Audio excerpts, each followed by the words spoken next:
Hello and welcome to round 6 for the Nations Cup here at Laguna Seca. I'm Chris Kavanagh, your host for this series, and we have for you some exciting races coming up. We have a lot of interesting action, and at the end of this race, we'll be having a upgrade window, which will be something that after the past 3 rounds, people collected money and see how well they have done. But we still got these races yet to come, so we'll see how the budgets shake out. And we might as well start things off, but we'll look at Division 2 with the driver standings. And Roman De Angelis, after a very successful weekend out in Canada last round, he's on top of 10 points of Jose Maria Lopez of Argentina. Felipe Nasr very close though on 11 points. Realistically, it's all really close. Pato Ward made a statement for his campaign as well. He needs to make sure he does that again versus his rival, Felix Rosenqvist. It seems to be that way already, like it was last year.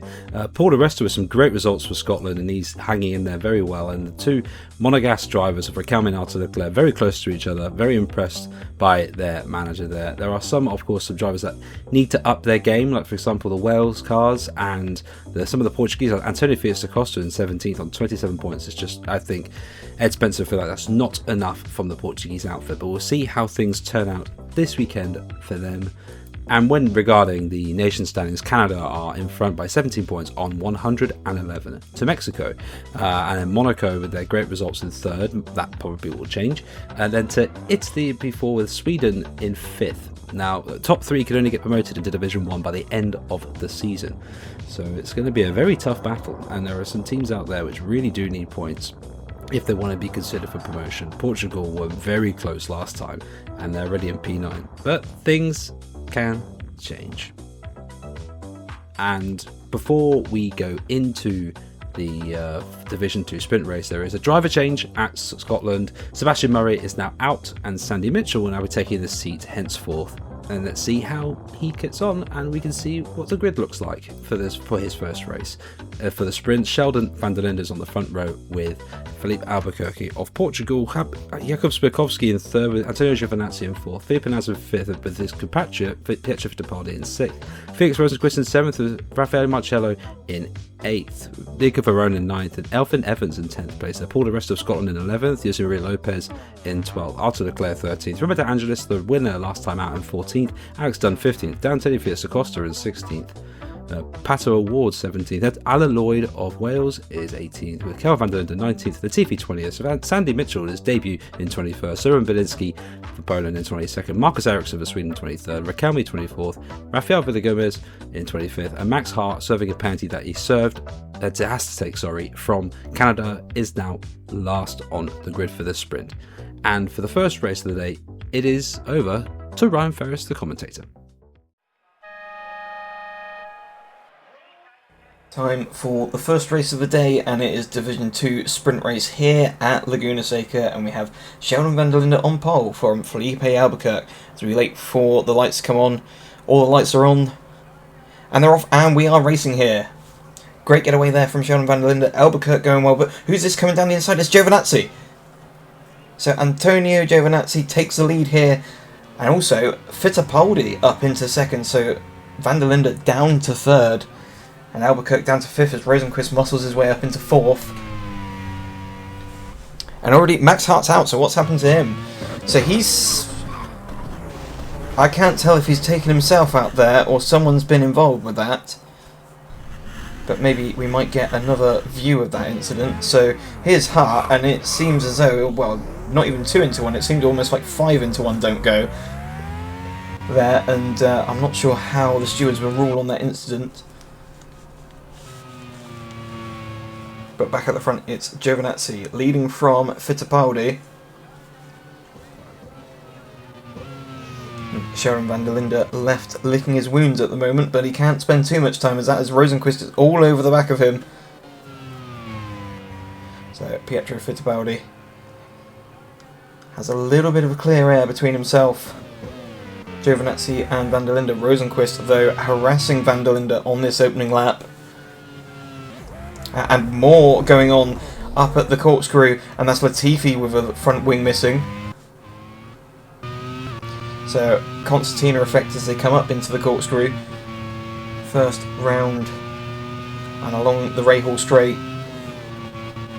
And everyone's pretty much stopped fairly early now, and, well, I don't really know what Latifi was thinking there, because he had plenty of time to react to the situation. And in fact, he did try to dive down the inside, but thought better off crashing into the back of the Team Argentina car in front. So Latifi's going to peel off into pit lane, and that's really affected the likes of Da Costa here, who's lost a bit of time, but not too much time. So Latifi's made his way back to pit lane, and out the front Giovinazzi leads by 0.6 of a second to Fittipaldi. Sharon van der Linde still managing to hang on in front of Rosenqvist. I feel passing is a possible premium here at Laguna Seca, and it's more about trying to pressure your opponent into making a mistake, and that is what Rosenqvist is trying to do at the moment. Although he's going to try it and go for a move into the corkscrew, but van der Linde shuts him off. But he's going to go for another move. Oh, it gets so close there.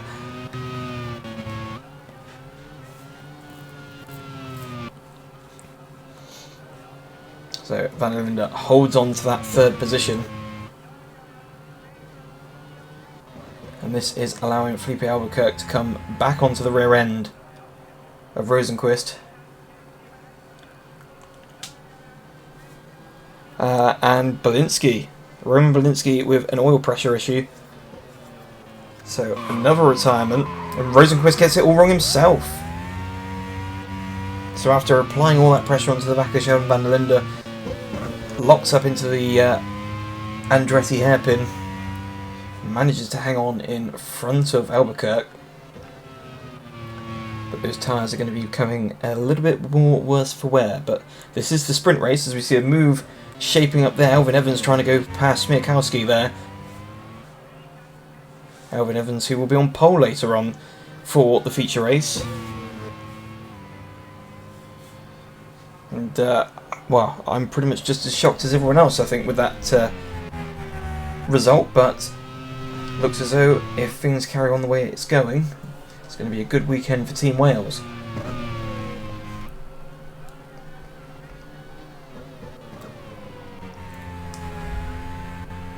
Giovinazzi just starting to stretch the advantage now, over a second, as Paul Di Resta tries a move there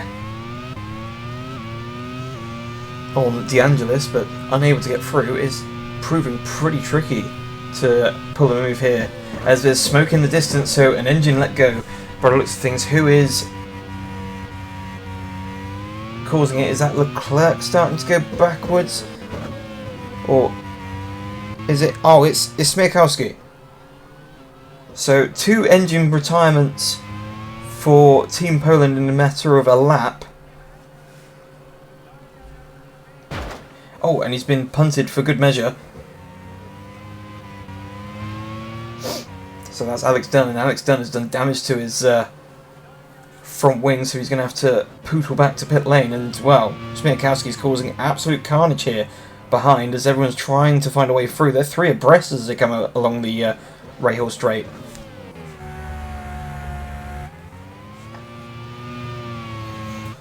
So, a massive kerfuffle going on in the background. They're coming out the corkscrew 2 by 2 there. That's something you don't see that often, as Smirkowski finally pulls to the inside of the circuit, and Dunn's going to go. But who's that? That's O'Ward. So O'Ward has managed to get caught out somehow and has gone off. So it's Smirkowski just pulling off there, and I don't know if did O'Ward slip on some oil from Smirkowski. I'm not sure, but. Front end just ploughed off into the gravel, but luckily for him, able to carry on. But if there was any chances, or any chance of points for O'Ward, they're definitely gone now. Meanwhile, Giovinazzi gradually extending that advantage. 1.3 seconds he has over Pietro Fittipaldi. Sheldon van der Linde still keeping a watching brief on Fittipaldi, although he is within a second of the Brazilian driver.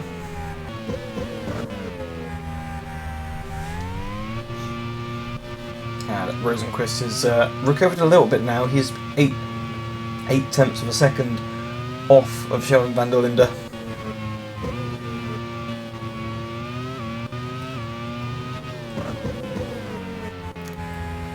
But we come across the line to complete 5 laps of 22.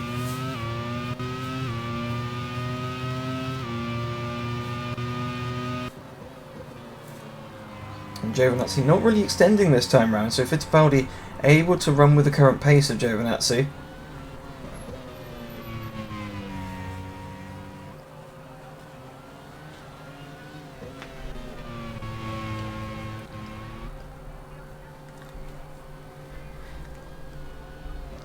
So they continue is pretty much flat out through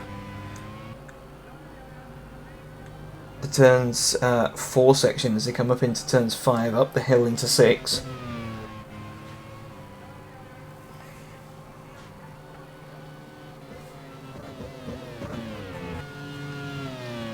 And there's Eloy going a little bit wide there through turns 5.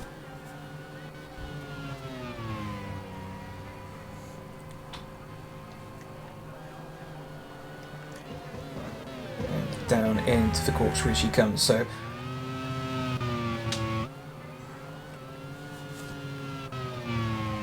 14th position at the moment. We go back towards the front. So as with all the carnage that's been going on, and there's another problem for Alex Dunn now, so he's come out of pit lane, new front wing, and now another issue, and off he comes at the corkscrew, out of the race is the Irishman. I'm just going to hope for better luck. So they've changed the wheels, and one of them's not been attached properly, so bad luck there for Team Ireland. Both cars out now.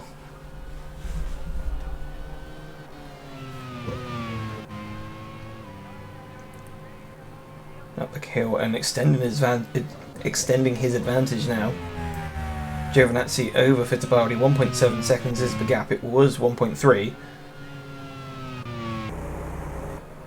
As Nazar getting it a little bit wrong there through the corkscrew, and that's allowed Arthur Leclerc to catch on to the back of him. Can he do anything, the Monegasque driver, on the Brazilian driver? Nico Verona just behind him.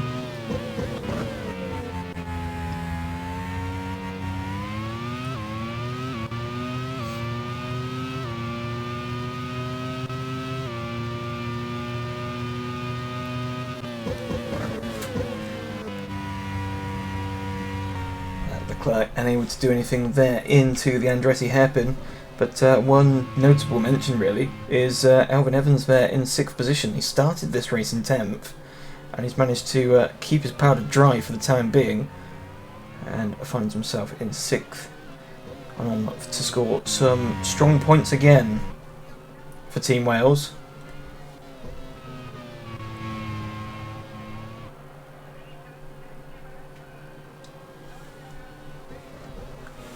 Meanwhile, further back we look to Da Costa, who's down in 16th position. He's got Mitchell just behind him. And De Resta, no power. So, no power for the Scotsman. And Giovinazzi goes wide! Giovinazzi off at the final corner. He had a near 2-second advantage. He was under no real pressure, but off he goes. And he tumbles down the order. He's out of the points now. And that gives the lead to Fittipaldi.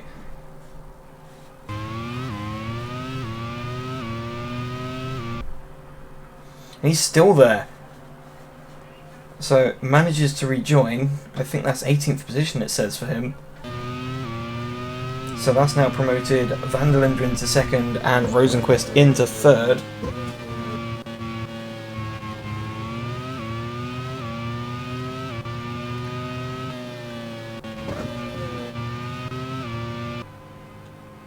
And Sheldon van der Linde going for... Actually, no, he's trying to fend off Rosenqvist, and Rosenqvist having another look again, but still not working out against the South African driver. It definitely looks as though Rosenqvist is sizing up for something.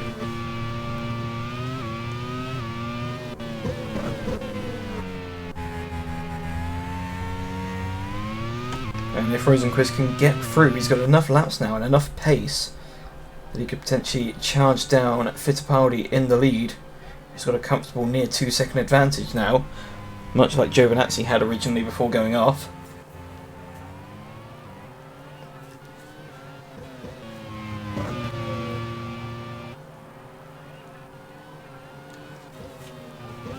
But Van der Linde under lots of pressure now from Rosenquist. He's all over him, and the luxury that Rosenquist has is he's managed to put a gap over Albuquerque, so he doesn't have to worry about defending from anything behind. Meanwhile, here's Raffaele Marcello in 9th position. He's got De Angelis just behind him. And that rounds out the top 10. Lopez a little bit further back, and obviously a lot of drivers affected by a lot of the drama that's gone on already in these first 10 laps so far.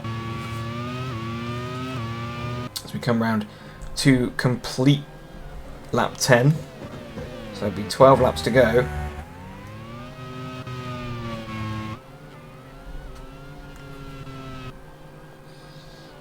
But back at the front, and Rosenquist unable to find a way through on Sheldon van der Linde. In fact, he's dropped about a car length to van der Linde now. As Villagomez gets it all locked up into the final corner, but luckily for him, keeps it on the tarmac. And Sheldon van der Linde saying there's something wrong with the car. Sheldon van der Linde, who was in 2nd position, holding off, and there's yellow flags out, and that is Sheldon van der Linde out of the race.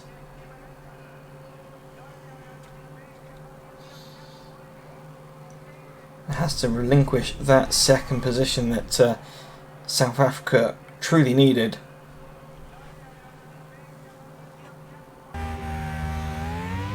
So that promotes Felipe Albuquerque up into 3rd position.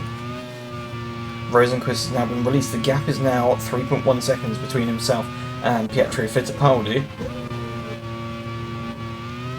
But as we could see earlier, Rosenquist definitely has pace. Can he do anything in this final sector? And that will give us an idea of whether or not he has got pace. He's closed in by a 10th in that final sector. So he has got some pace over Fittipaldi, but not too much.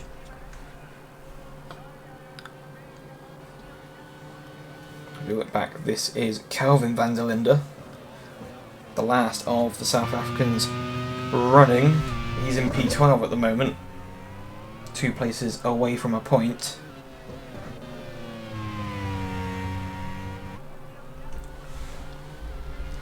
And he finds Da Costa approaching the rear end. Although Da Costa has been somewhat off the boil of recent, not been the driver that we've been used to so far in the RRML.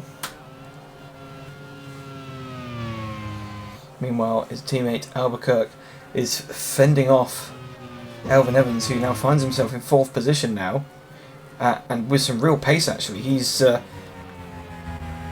starting to become a bit of a nuisance now for Albuquerque in his fight to try and hold on to that 3rd position for Team Portugal.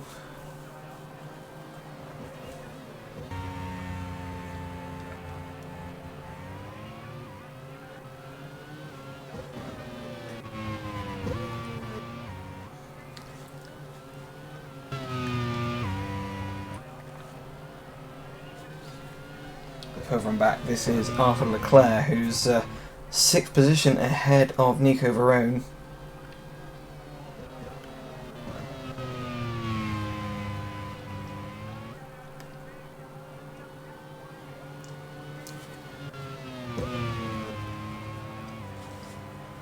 And up the hill you can see Varone definitely had a bit of a run on Leclerc, but whether or not he was close enough for a move, I had to guess and say no. But Rosenquist, actually this time around, he's actually closed the gap a little bit more as they come around to complete the lap. Here's Marcus Ericsson trying to find a way through on Raquelme.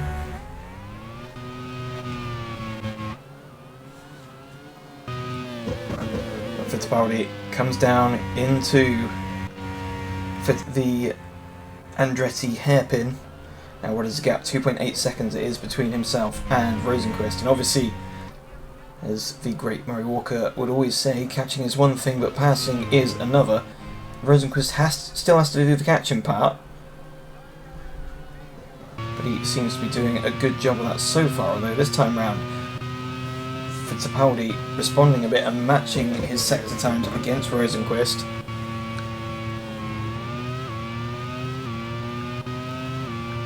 Further back, this is this continued battle for P6.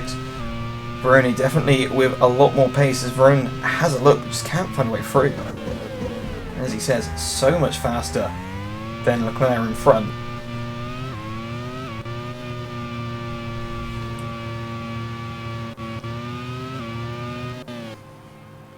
And here comes Ericsson also trying to find a way through.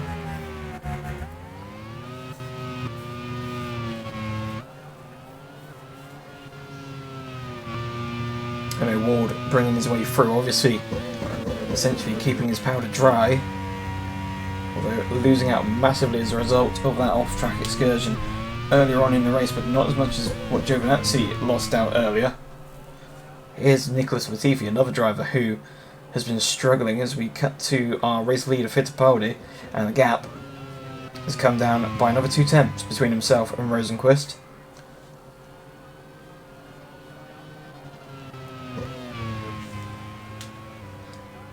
So the gap just a little bit over 2.5 seconds. I mean, it would take Fittipaldi to have a monumental drop-off with his tyres, I think, because he's not losing enough time at this rate.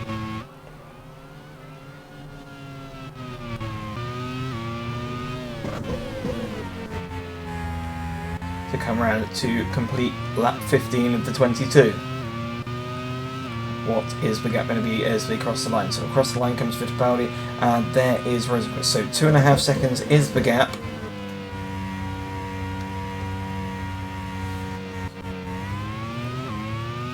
But obviously, once Rosenqvist gets within that magical 1 second, slipstream will start to become a factor. Here's Latifi, who's still struggling around at the rear end of the field. Currently in last pace on the road.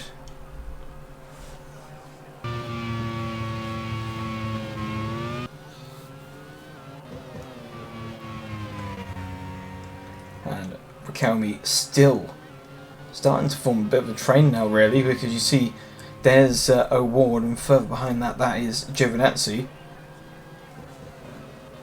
who was once leading this race, I'll remind you, but obviously, as we saw with that off-track excursion, and unable to really find a way back onto the track until the rest of the field had come through, as Riquelme chops the nose of Ericsson, and Albuquerque goes into the barriers. And that looks to me like some form of failure for Albuquerque, is it? He comes through the second to last corner, comes up to the final corner this time, into the braking zone he comes. And what happened there? It looks like he had a loose wheel, by the looks of things. You could see the wheel wobbling there, and indeed, yes, loose wheel there for Albuquerque, but that was a monumental shunt for the Portuguese driver.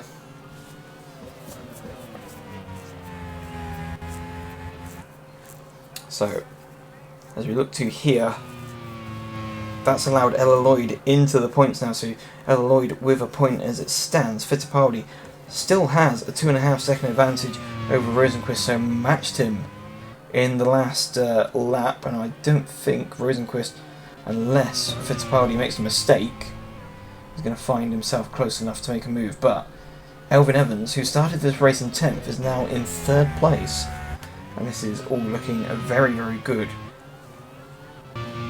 as he will head into the feature race later on pole, and he's got the potential here to be stood on the podium in the sprint race. But it's not over yet.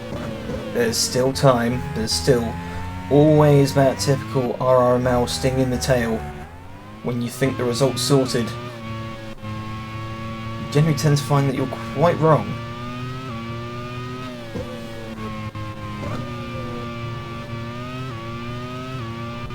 So we ride on board at the moment.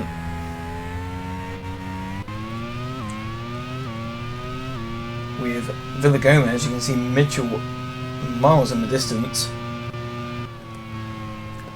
Here is Alvin Evans, who's showing a good turn of pace. He's managed to actually managed to get his way through on NASA. So off camera at some point he went through on NASA.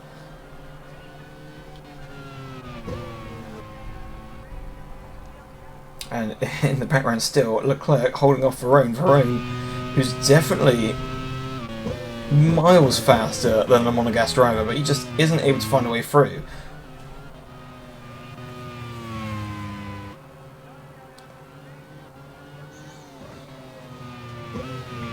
The Argentine driver has pretty much been glued to the back of Leclerc for most of this race, and has just not been able to find a way through.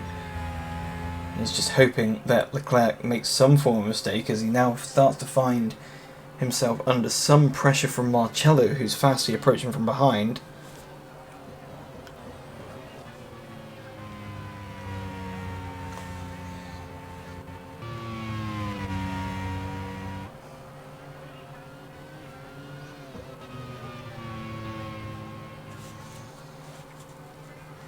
At the front, the gap has come down a little bit more now. It's down to 2.1 seconds, but only 4 laps remain.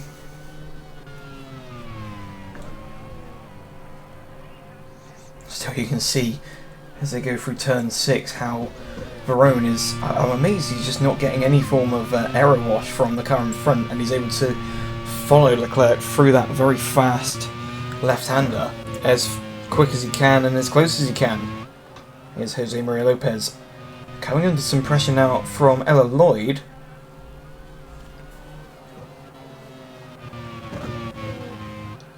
And Lloyd looks as though she may be close enough and fast enough to potentially challenge. But as one Argentine is trying to make a move on a monogas driver, another Argentine driver is trying to fend off a Welsh driver, and it's roles reversed pretty much. Further back, there's Ericsson. That looked as though O'Ward was having a little bit of a look there, but not quite the right place, unless he had a much better exit out the final corner over Ericsson. But still, Ericsson unable to find a way through on the Kelmy for 15th position.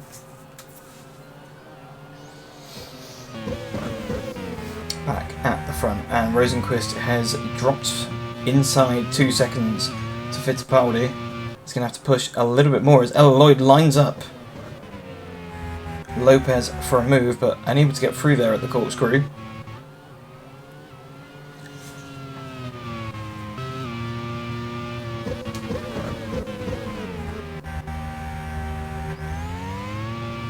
There we see Riquelme still on the defensive there from Ericsson. And in a sprint race, it is definitely proving to be very tough to perform an overtake, but we may see a difference come the main feature race later, when we see different tyre strategies, offsets and fuel strategies come into play, which will sort of help in some of the overtaking. But Rosenqvist is actually starting to make some inroads into Fittipaldi, but I think it's going to be too little too late for the Swedish driver. Evans fairly comfortable there in 3rd position. He's got Nazar 1.6 seconds behind.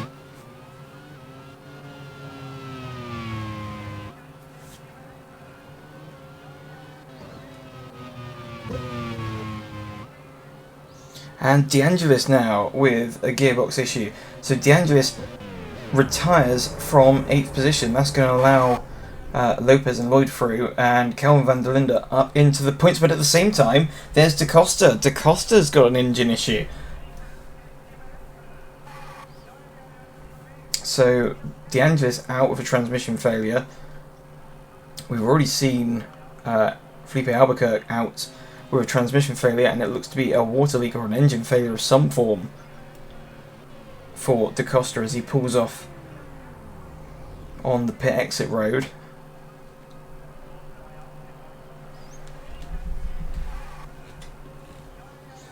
But we are on the final lap, and it is Fittipaldi who leads from Rosenqvist for 1.6 seconds, and it's a water leak there for Da Costa. But this is your race leader. He's only got a handful of corners left to go.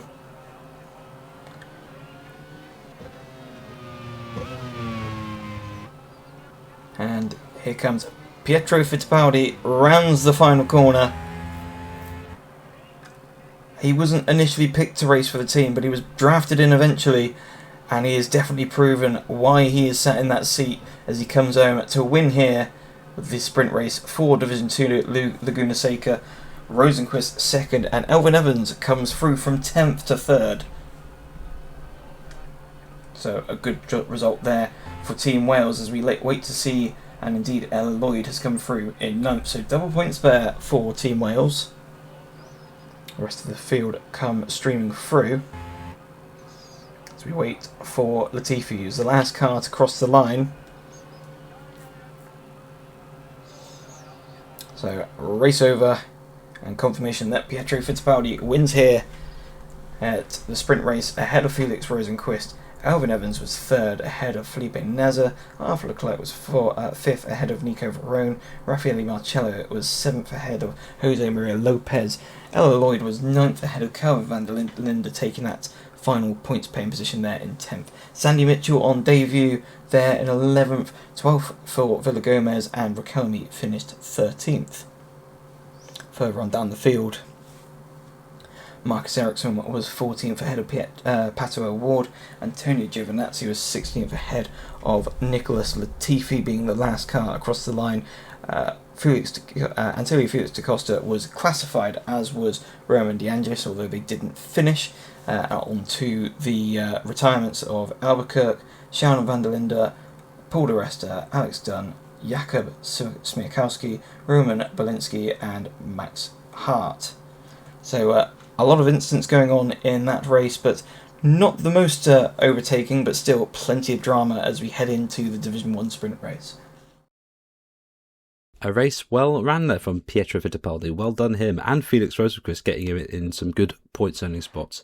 And that's to mention Elfyn Evans as well in 3rd place from where he was on the grid. Pretty good going there. Not a bad sprint race. Some difficult parts to overtake for sure, but then it is Laguna Seca after all. And now we can look at Division 1 with the standings. Shane van Gisbergen and Kevin Estra after Canada are locked on the same points on 66 points, with Nick de Vries only 3 points behind him on 63. It is very, very close at the top with lots of key players like Lundgaard, Van Dorn, Boemi, Mostert, Will Power, all very, very close within each other. Alex Palou waiting in the wings on 23 points behind. We'll see what he can do by the end of this round.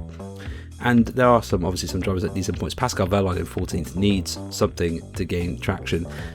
Germany did really, really well at Canada, and they want to keep the momentum going. They desperately need it, as do England. England are very much struggling regarding points. And this is evident when you look at the nation standings just at the top. New Zealand and Australia are leading the way on 101 and 199, respectively. Australia only 2 points behind. Denmark, with some fantastic efforts of late, only 9 points behind, with France and Netherlands locked on each other on 13 points behind on 88 points. It is unbelievably close, going all the way down to down to 11th. And there's a bit of a gap from England. This is where I was saying that England need to up their game, as do Thailand. And there are no driver changes going into the Division 1 side of things, so we can see what the sprint grid looks like. Yuki Tsunoda of Japan is on a pole with Jake Dennis in 2nd place for England. Louis Delatraz for Switzerland in 3rd place, Carpaccio Boemi in 4th, Pascal Wehrlein of Germany in 5th, Carl Kirkwood for his home race in 6th, Nick de Vries in 7th, with Kevin Estra in 8th. Philip Hansen would have been in 4th place, but he has to take a 5-place grid penalty from incidents out in Canada, so he's in 9th, with Alex Palou in 10th. Shane van Gisbergen in 11th, with Daniel Yokodair just behind his Spanish teammate in 12th. Robin Freins in 13th with Sandy Stubik 14th, Kevin Magnussen 15th, Kamui Kobayashi 16th, Rene Rast 17th, Yugo Ugochukwu in 18th with Scott Dixon for New Zealand in 19th, Will Power first of the Australian cars in 20th, and then Stoffel Vandal first of the Belgian cars in 21st, Chas Wasser in 22nd, Simon Pagenaud, the defending champion, having a woeful season in 23rd there, and then Christian Lundgaard 24th with Charles Wirtz in 25th and Enzo Time-Vinichkul in 26th. And for the second race of the day, it is back to Ryan Ferris.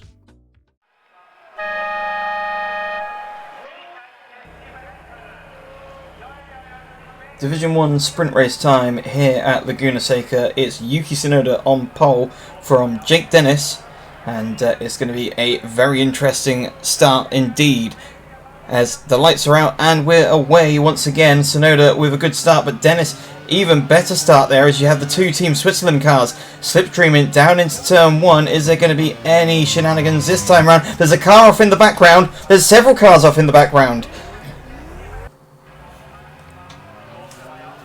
Now, what happened here? We're looking at... So this is Charles Wirtz here, who goes into the back of what looks to be one of the Team France cars, and he gets punted behind and off into the barriers.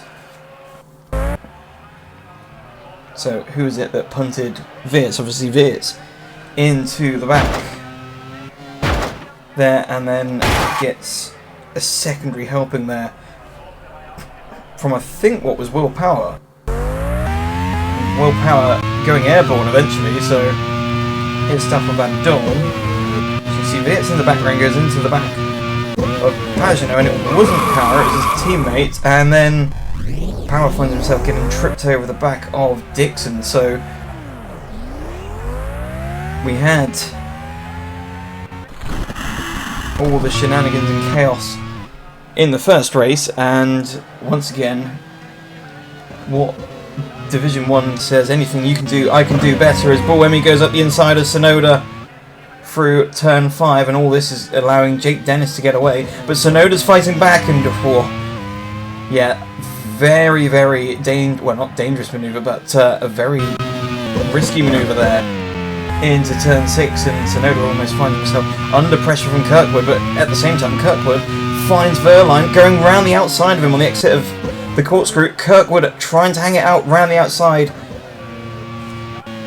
through turn 9. He's got the inside once again, and this is great racing. They're still side by side. Wehrlein's going to have the inside of the corner, but Kirkwood goes around the outside.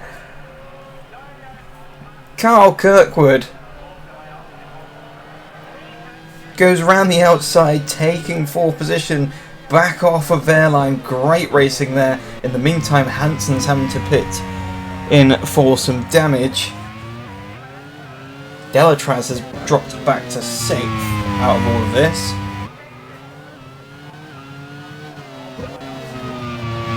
Lundgaard also having to make a trip to pit lane.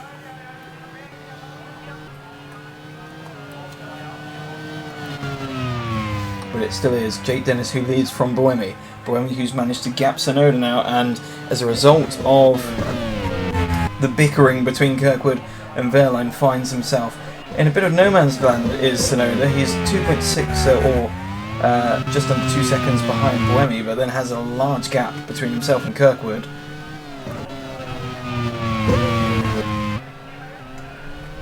Wehrlein, who's dropped a little off the back of Kirkwood, finds Delatraz and De Vries very much close for company, as Dennis, followed by Buemi, sets the fastest lap of the race. So the gap now down to 0.8 of a second between Dennis and Buemi. Tsunoda still pretty much on his own, 2 seconds behind Buemi.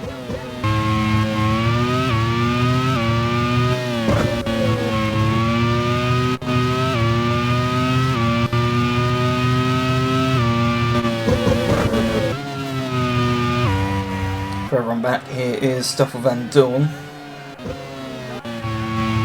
Finds himself sitting in 20th position behind Pagenaud. Obviously Pagenaud, who was involved in that first lap collision, I believe.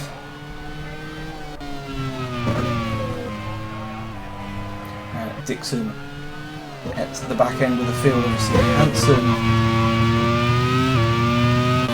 having to pit, and I think there was someone else, I can't remember who it was. I think it was Lingard who had to pit as well. Kirkwood on the chase now and on the charge, trying to hunt down Tsunoda for that P3. He's managed to gap Wehrlein now, and Wehrlein's now under pressure from Delatraz.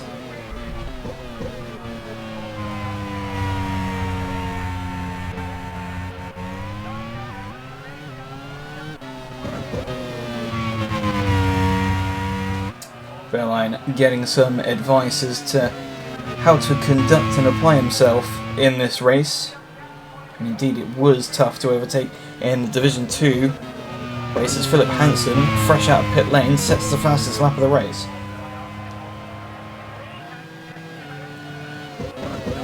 Meanwhile, his teammate continues to lead, although that lead is slowly starting to diminish. Gap now down to 7/10 of a second between himself and Buemi.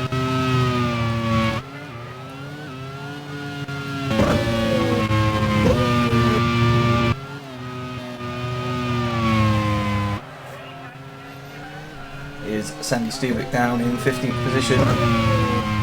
Team Thailand not having the strength that they have done. And it's definitely crunch time. There's a big lock up in the background. I think that's Van Dorn, is it? Who's gone off and lost his front wing from what I could see there. Didn't go all the way off though, but he's going to have to do an entire lap with no front wing as he's missed the pit entry. Back at the front, the gap continuing to come down. It's now half a second between Dennis and Buemi.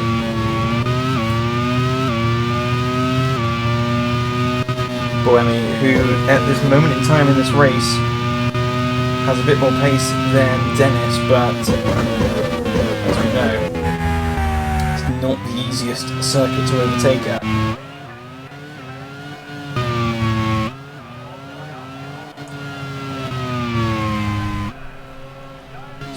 Changes the position further on back as Uchugu sends it down the inside of Rene Rast, but Rast thinks better of it. Further on back, Van Gisbergen struggling for grip as he comes out of turn 10.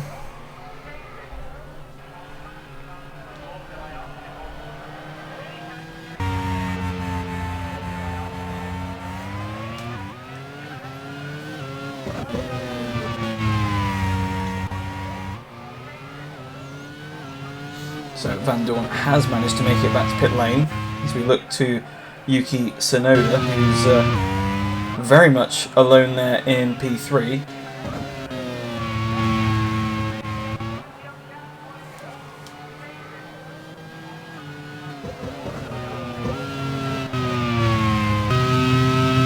There's Sulik, and here's Tsunoda up into the corkscrew.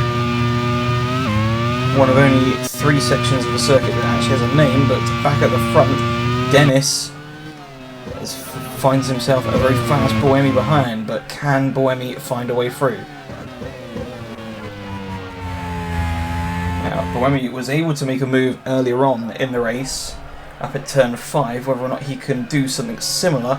He's trying to close down into the Andretti hairpin. Is he close enough for a move? Not quite.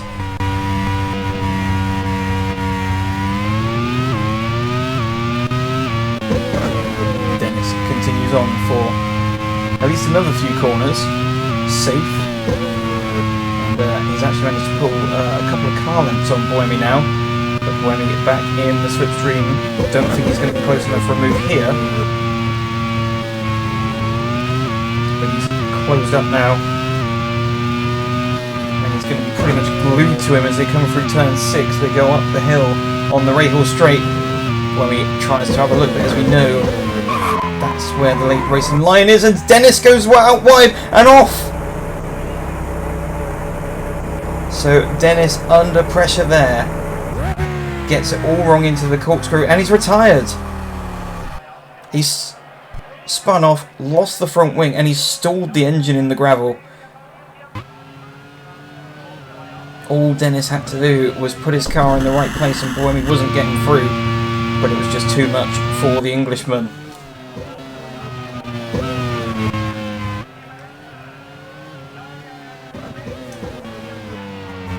Meanwhile, back at the rear end of the field, Dixon has caught up to the back end of Chaz Mostert. There's your new race leader, Sebastian Buemi, who's got a very comfortable advantage over Yuki Tsunoda.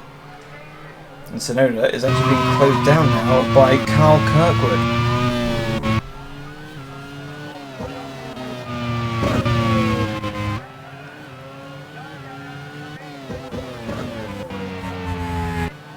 Here's Lungard, who's obviously had to make a trip to pit lane and has been struggling for a bit of grip as we saw earlier. Here's Pascal Wehrlein now under pressure from Delatraz.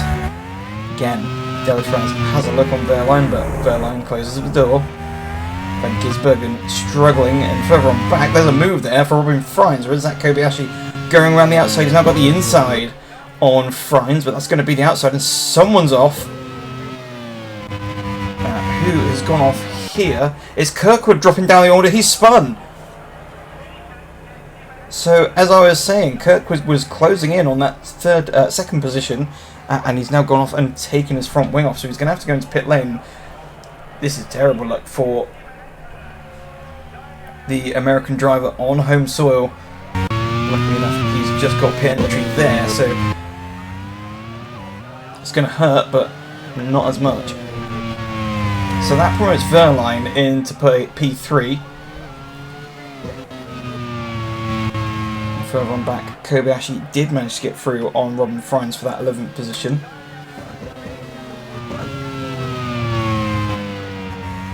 And Van Gisbergen's lost his gearbox. Oh, and that was very, very close there. In fact, someone has gone off. I think that's Van Gisbergen's been punted off into the barriers there.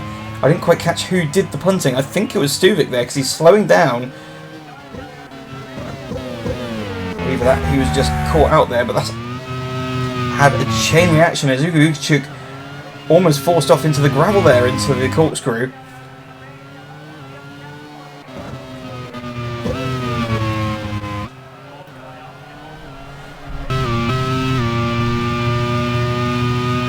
And I don't think we were able to get a replay there of just quite what happened there, but obviously, as I said, it was very, very close there, and an awkward position for Van Gisbergen to retire on the exit of T5, but we ride on board at the moment with Delatraz, who's chasing down Wehrlein now for the final spot on the podium.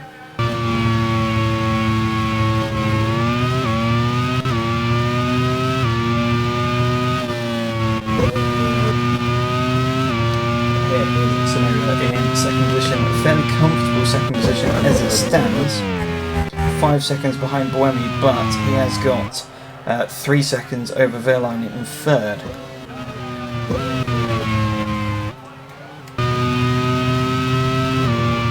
There's Rani under pressure now from Ugichuk into the corkscrew. They're all lining up behind the German driver now as Will Power struggles for a bit of grip on the exit of turn 10. Meanwhile, Alex Palou there battling with Kevin Estre for P7, and Palou's getting just that bit closer to the Frenchman, but is he close enough for a move down into Andretti? No, he's not.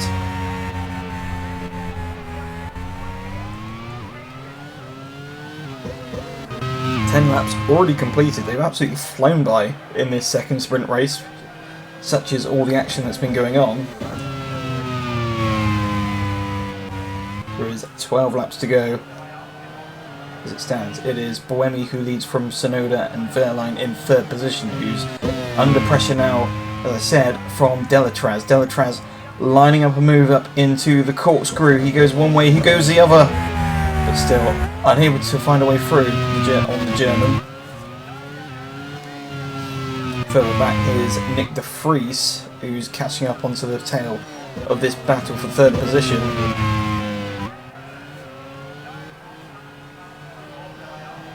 There's your race leader. And Pagenaud struggling for grip there, just about hangs on as they go through turn 9.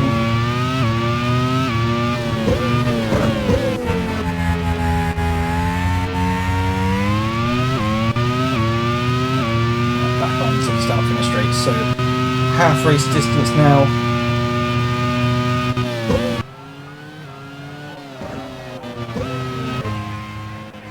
But this is the main battle at the moment, the battle for P3.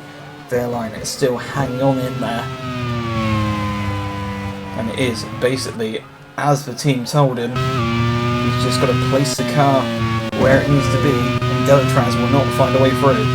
Delatraz with another run now, but as you can see, their line shuts the door, chops across the nose, and he's now safe again.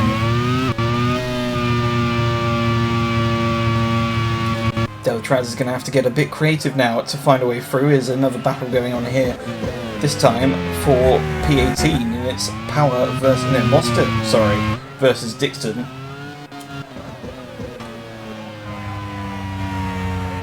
Both drivers not really in a place you'd expect to see them.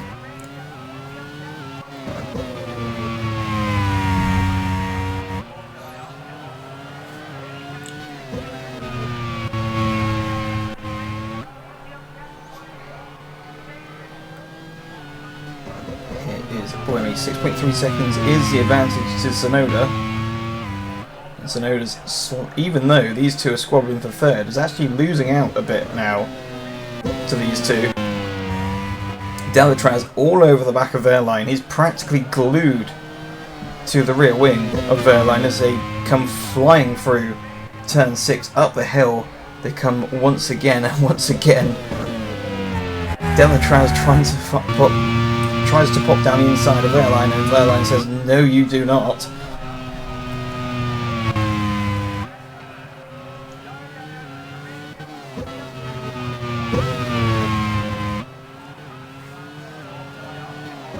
Prix, who I was saying he was starting to catch up onto the back of these two, but that seems to have stalled out a little bit now, and he now finds a very fast charging Daniel Yogadea starting to catch up onto the back of him.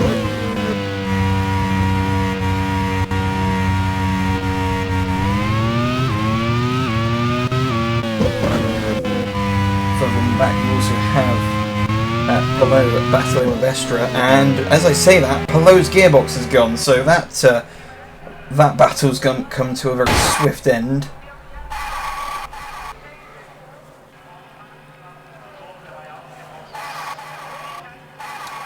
And Pelot just at times just hasn't had the best of luck.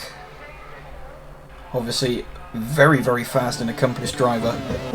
And once again, here we go back at this battle for P3. We go back to De Vries, who's under pressure from Yogadea, as I said.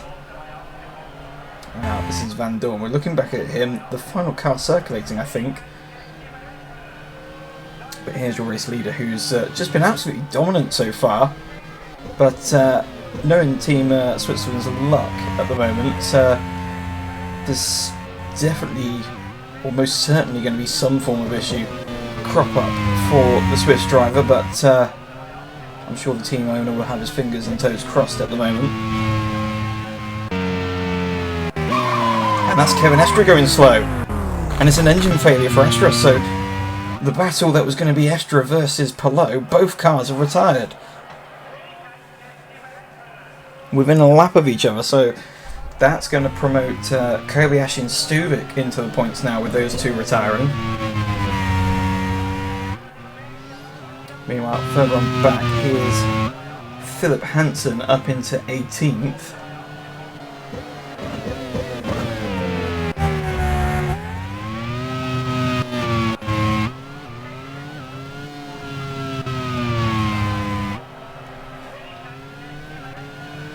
Still battling away here for this P3. Delatraz still not found a way through. And neither has Yogadea on De Vries. And actually their line opens up a couple of car lamps down the straight there on Delatraz, but De Vries unable to do the same against Yogadea.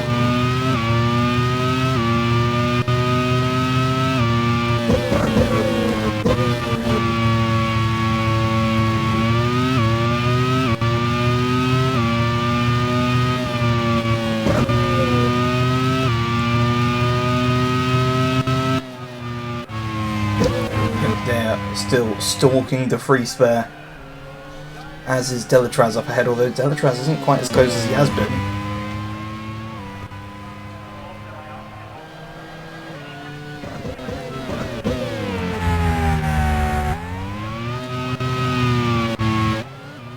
And Yugo Ukachugu has now had a gearbox failure, so he's out of the race.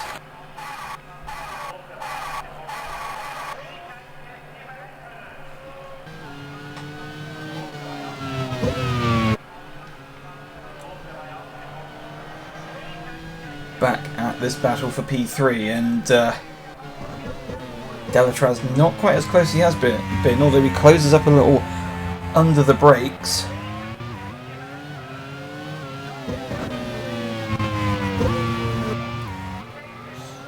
Now, the place where we've seen Buemi pull the move was into turn 5, although that was on the first lap.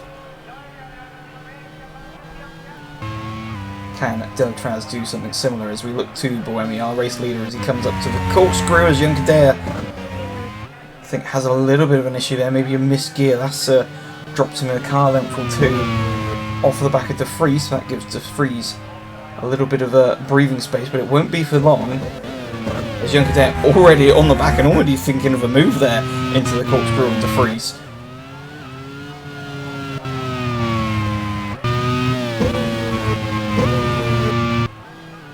But back to Pascal Verlaine, and this is Chaz Mostert, who has got Dixon behind, and just behind that, and De Vries goes out wide! De Vries goes off, that gives Junkadea the position.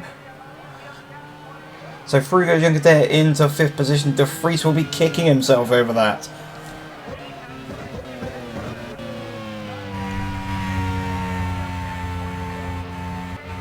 De Vries, who had put up a brilliant defence so far against the Spaniard, and it's all come undone on the final corner with only a few laps left to go.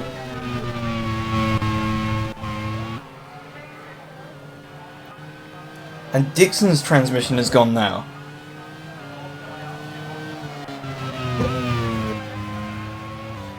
Oh wow, these two, I did say earlier that they were starting to close in on Tsunoda, as there goes Dixon retiring out, and Hansen's been caught out by the retiring Dixon, he's spun off as well.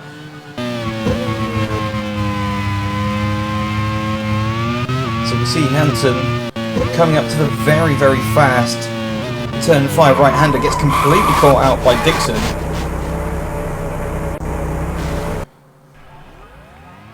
And Dixon, I'm not sure if you'd potentially argue that he pulled over at not the best of places, but he tried to get out of the way as quick as he could.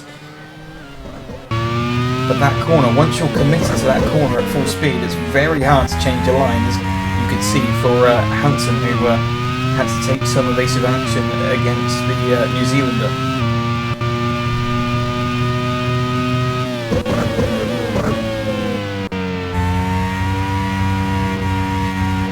Still up front, Verlaine's managed to open up half a second over Delatraz now, which may not be much, but at this circuit, half a second's worth about a second here, it seems.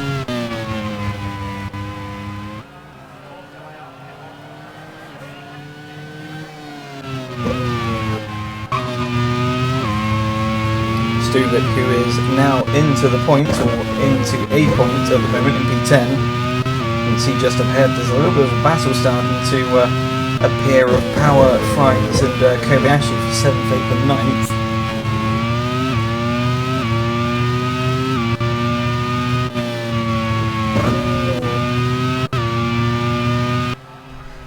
To come up to the corkscrew, here is Yuki Tsunoda, who's still, as it stands, fairly comfortable there in P2. There is Nick De Vries, who's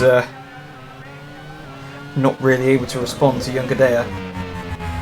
Although Junkadea's not really got away from him as quick as I thought he would.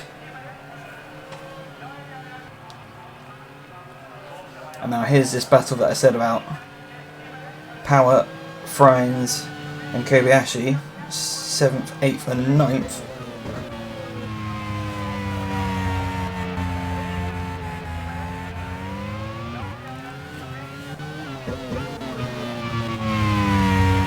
And the problem is, for Frines in this situation, is he can't really afford to make any half moves against Power, or else he'll find Kobayashi trying to mug him pretty much at this point of the race, and obviously Kobayashi fairly known for some of his do-or-die moves, obviously Suzuka being one of them going into the hairpin.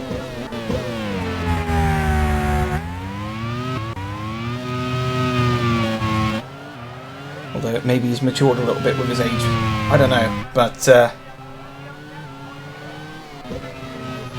obviously Kobayashi not quite happy with the strategy and the setup of the car at the moment. He does find himself in 9th position, scoring 2 points at the moment. Buemi. 2 laps remaining. Comes down to turn 5, and this will be a lap and a half. He's absolutely dominated this race since he took the lead. He pressured Jake Dennis into the mistake. Crucial moment there for the English driver. And then since he's taken lead, he has just disappeared off up the road. Nearly 11 seconds he has over Tsunoda.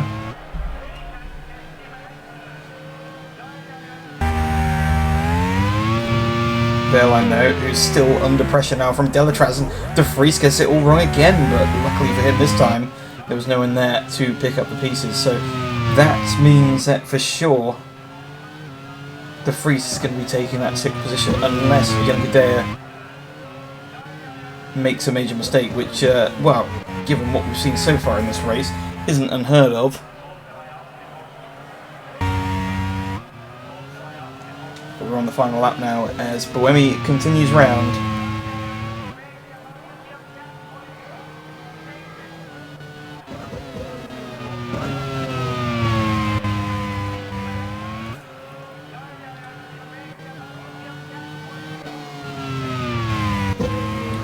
Comes up the Rahal straight into the corkscrew. You've got turns 8 and turns 8A, which I believe is now being called the Zanardi corner.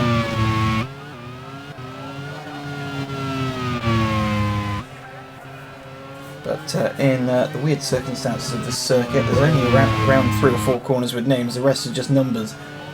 But into the final corner comes Buemi. No dramas for him this time round. And across the line he comes to win here in the sprint race for Division 1. Hopefully he can carry this momentum on into the feature race. Tsunoda comes through to finish on the podium for Japan. Another good performance from the Japanese driver. And Wehrlein holds on against a relentless attack from Delatraz to that 3rd position.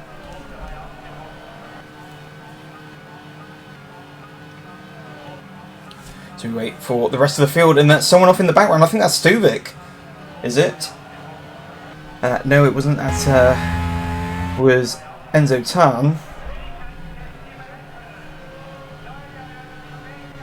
And the last to cross the line, is it? No, we still have Van Dorn, Kirkwood and Lundgaard.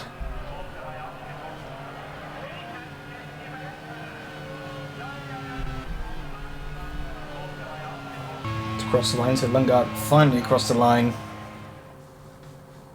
And after a very eventful Division 1 sprint race, it is Sebastian Buemi who wins ahead of Yuki Tsunoda, and Pascal Wehrlein was in 3rd. Louis Delatraz was 4th ahead of Daniel Youngadair. Nick De Vries managed to just about keep it on the track for 6th ahead of Will Power in 7th. Robin Frines was 8th ahead of Kamui Kobayashi, and Sandy Stuvik takes the final point there in 10th position. Rennie Rast was 11th ahead of Kevin Magnussen, and Simon Pagenaud was 13th. Further on down the field, Enzo Tan, after just spinning off on that final corner, managed to finish in 14th ahead of Chaz Mostert in 15th. Philip Hansen in 16th, Christopher Van Goordorn in 17th. 18th was Carl Kirkwood, and the last to cross the line was Christian Lundgaard.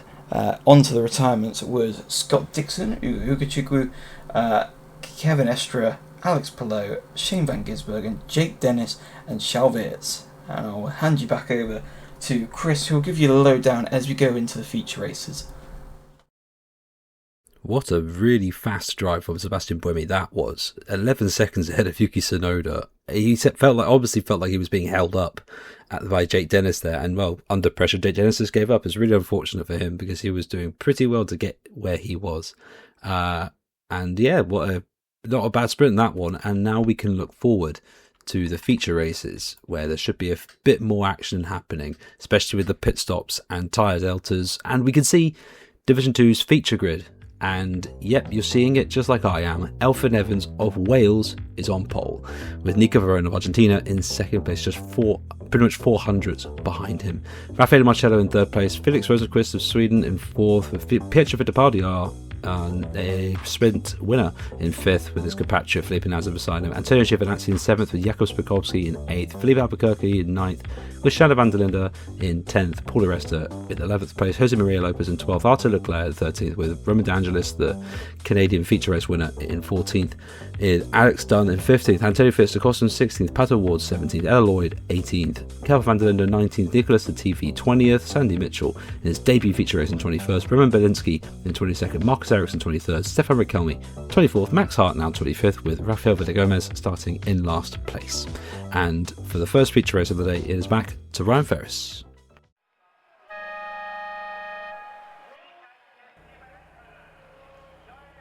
It's time for the first feature race of the day. It's Division 2 here at Laguna Seca, and it's Elfyn Evans on pole from Nico Varone. And the lights are coming on, and all the lights are on, and they're about to go out, and we're racing here. And it's a good getaway from Evans. Varone actually getting a better second getaway. In fact, Evans terrible bogged down there as Rosenqvist goes up into second. Nasr trying to find a way through on Evans there, but unable to find a way through. Meanwhile, Fittipaldi going through on Marcello for fifth.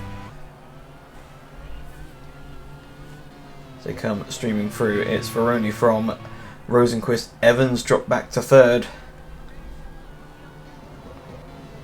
So we come round and up the hill for the first time, and we're on board with Evans, who's trying to close in now on Rosenqvist. Now he's got a slipstream up to the top of the corkscrew, but unable to make a move this time around. So far, no incidents, unlike what we've seen in the sprint races, but going wide in the background. I think that was Sheldon van der Linde in front of the two Portuguese cars. So around they come to complete the first lap. And Varone with what we see over the line, just over half a second to Felix Rosenqvist. And Rosenqvist finds Evans half a second behind. Smiakowski with a bit of a lock up there into turn 1. What's actually turn 2 here. Still manages to hold on to his 7th position, just behind Raffaele Marcello, who's got Giovinazzi as well. So he's in a bit of an Italian sandwich at the moment. But back at the front, Varone continuing to extend the advantage, but in the background, Elfyn Evans all over the back end of Rosenqvist, but unable to find a way through.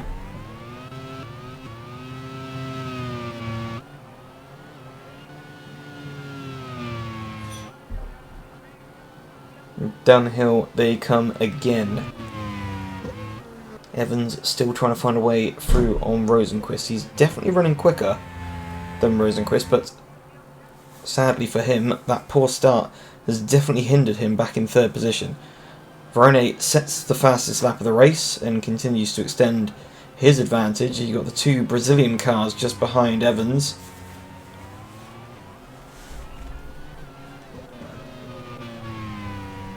And that is Nasr and Fittipaldi. And they've got a little bit of a gap over Marcello there in 6th position.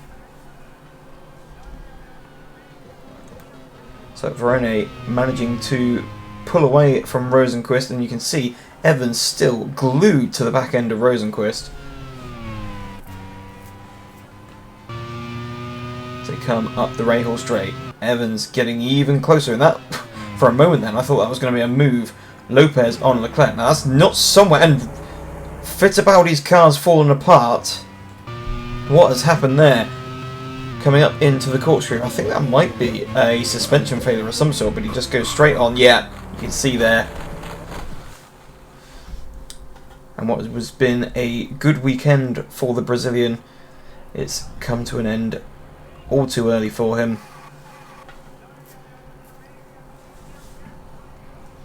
But he's shown that he's just as competitive as his teammate Nazar. Back to the front. And there's a potential issue for Roman De Angelis. Now he pulls to the inside of the circuit. So De Angelis out as well with a suspension failure. And that's promoted his teammate Latifi into the points. Still, Alvin Evans unable to find a way through on Rosenqvist. Someone else who's sizing up for a move. You can see just about in the background, Smiakowski all over the back of Marcello. And he's gone through on Marcello into turn 5. So 5th position for the Polish driver.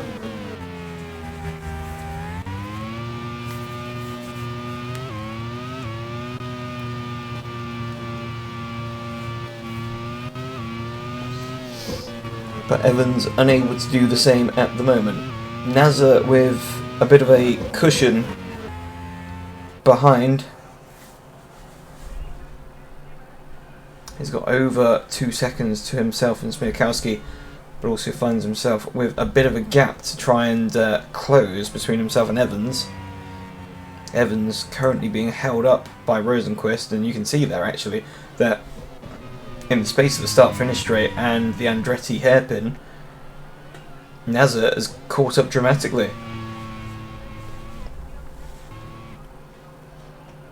So, here's Rosenqvist. Evans has dropped back slightly. He's lost to car length or 2 as Nazar runs a little bit wide and slightly off the track there in turn 5, so that's not going to help his cause.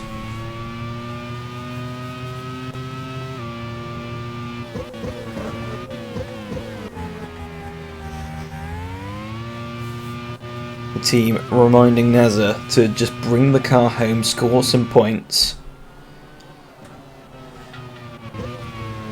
Consistency is key in this championship as Calvin van der Linde gets it all crossed up going into the corkscrew.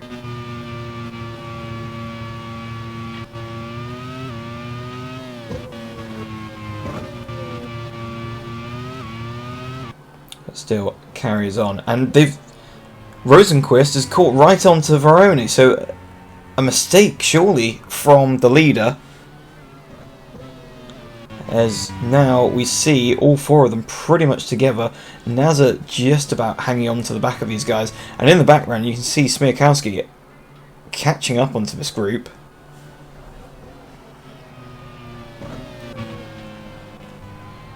A little bit wide there from Rosenqvist. That allows Evans to close just that little bit more. But he's not going to be close enough for a move, is he? He tries down the inside, but is cut off by the Swedish driver.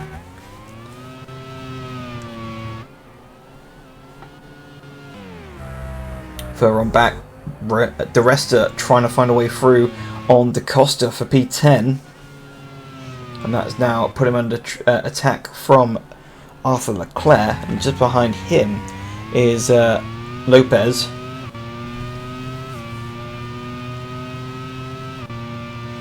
And it seems whatever that little blip was from Verone, he's made up for it. He's got 9/10 over Rosenqvist.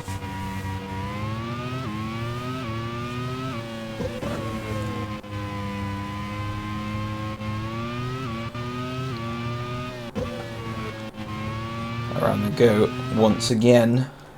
And just behind him, once more, we see Evans. And the pair of them are going to go long. Does that mean that Verone is not doing the same?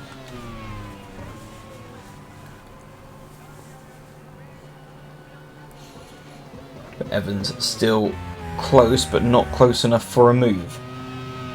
The corner that seems to be the place where we've seen most overtakes as O'Ward tries to have a go up the inside of Latifi for the final championship point. O'Ward, who's been somewhat disappointing of recent, coming off the back of last season where he was in the running for the championship, and it's not quite worked out for him these past few races.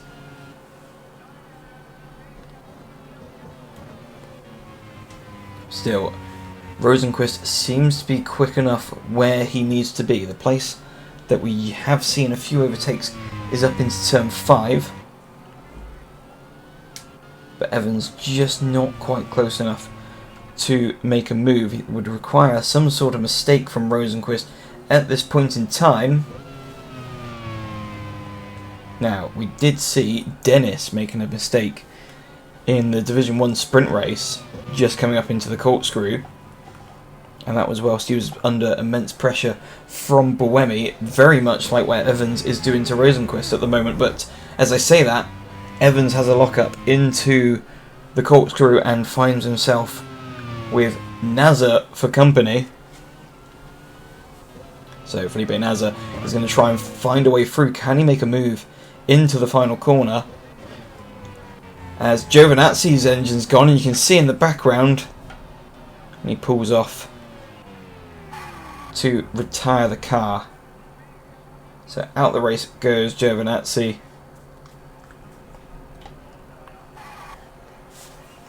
As he's pushed to one side, that promotes O'Ward into the points. De Resta comes up into the top 10.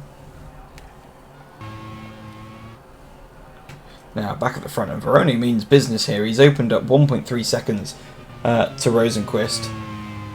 Evans has got some work to do following that mistake up into the corkscrew. And he's pulled away slightly from Nasser. Nasser's not quite as close, but here is Smirkowski, who is closing on the pair of them.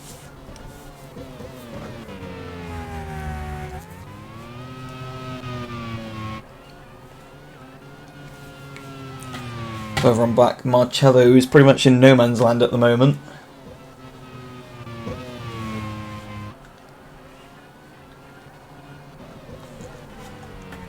But the lone Team Italy car there in P6.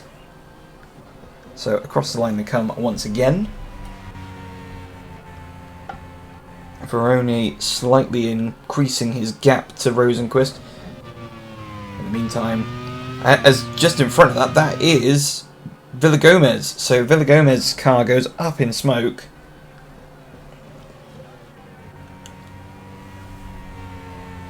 And that is going to be points lost there for the Mexican, as the rest of the field comes streaming through.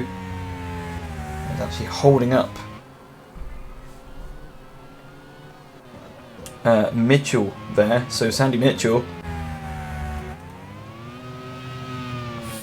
losing out quite a bit there, and the rest of the field, they're only just coming through. Which is turns 4 and 5. What's the step front of the field are almost coming to the end of the lap, so definitely going to be a big chance of lapped runners, but as you can see, Smirkowski making a brilliant job of catching up onto these guys in front. Rosenqvist unable to handle the pace of Veroni out front, but he's managing to keep Evans at arm's length at the moment. Evans hasn't really managed to close up to Rosenqvist like he was able to earlier. It's believed that the pair of them are pretty much on the same strategy at the moment.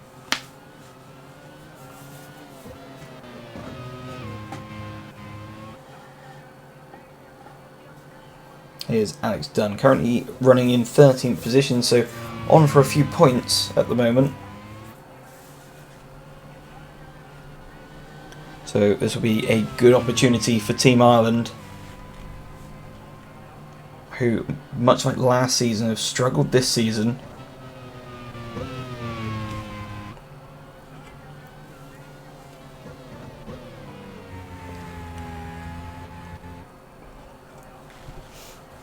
Now, I think there must have been some sort of mistake there for Rosenqvist when we cut to him, so the gap is down to 8 tenths between himself and Evans.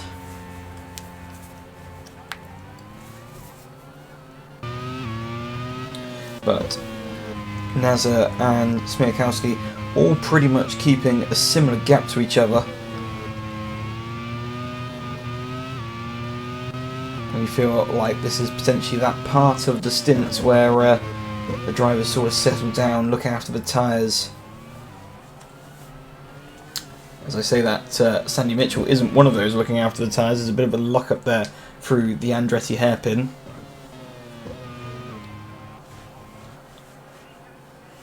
Further on back, and amongst the last cars circulating is Marcus Ericsson there in 20th position. He's not been having the best of weekends, whilst his teammate is at the front and potentially in the running for the win today.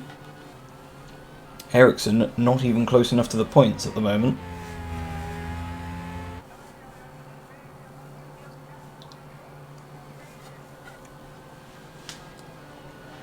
But here it's Raffaele Marcello, who, as I said, has been struggling for pace, although it looks as though he's starting to make some inroads into this lead group up to second position. He's definitely putting in a bit of a gap to Sheldon van der Linde. As O'Ward once again, a bit of a lock up there into turn 2.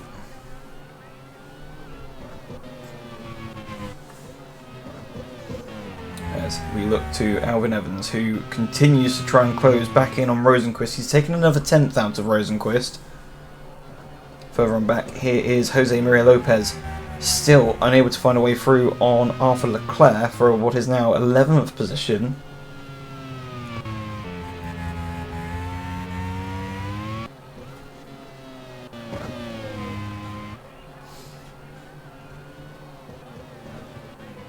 And it looks as though De Resta at some point has managed to find a way through on Da Costa.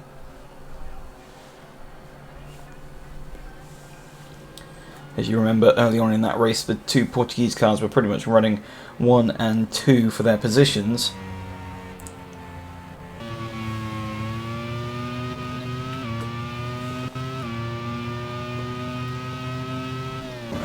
Evans continuing to close the gap down to Rosenquist. Mitchell again with a slight lock-up, chasing down Belinsky.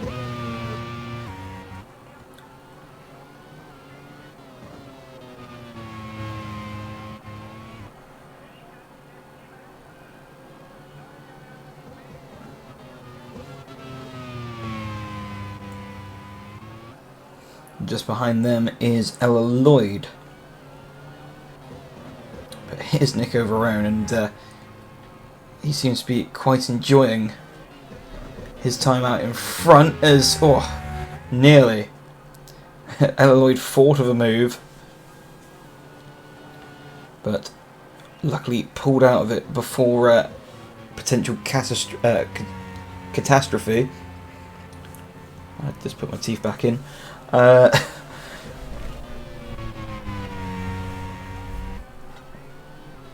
Felipe Nasr starting to close on Evans now, so Evans is going to be wanting to try and hurry his way past Rosenquist, but as we've discovered throughout the weekend so far, it's not the easiest of places to pass here at Laguna Seca, but there is potential that a tyre delta,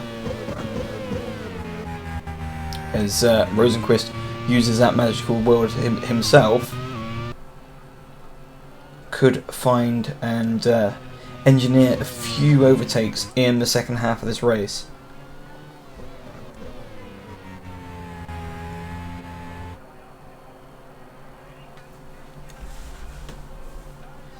You can see Evans is definitely much closer now to Rosenquist as they come across the line. It's half a second between the pair of them.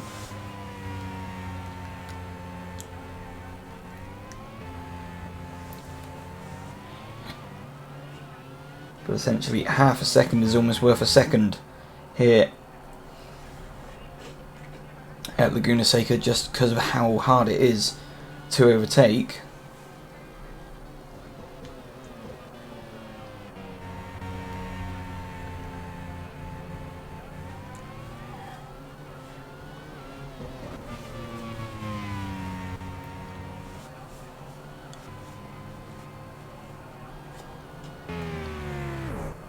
And Veroni going wide into the corkscrew.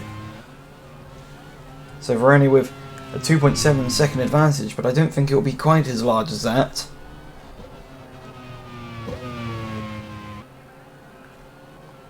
So the team will be boxing as early as planned, which is roughly around lap 18. We expect to see the first drivers to come into pit lane.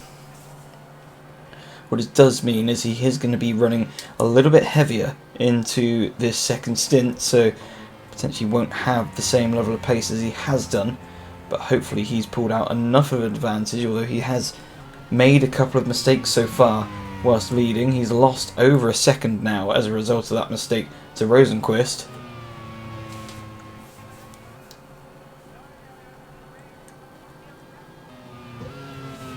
But as we know, Rosenqvist and Evans are looking to go a little bit longer. We're not too sure what Nasser's going to be doing. Now we look to Leclerc. Still under pressure now from Lopez. Lopez unable to find a way through.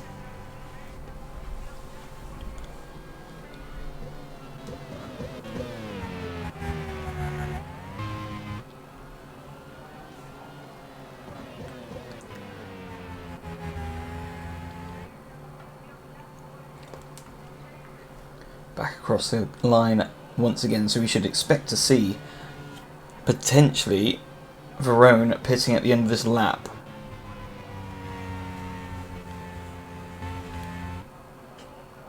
Further on back, Latifi, a little bit of a lock up there through the final corner. Currently on course for 2 points at the moment.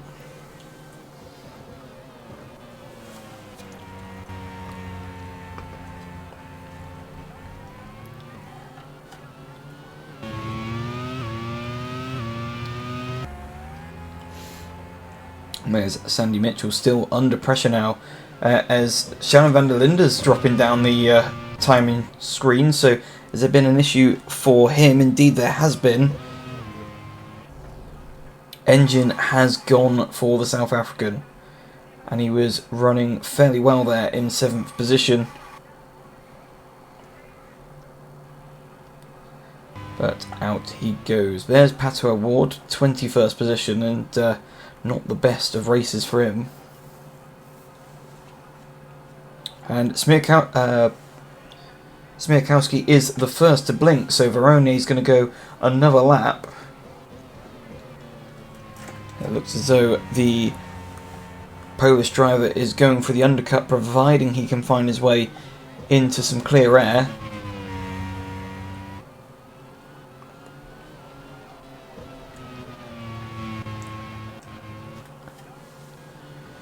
He has come out in 15th position by the looks of things, just behind Max Hart.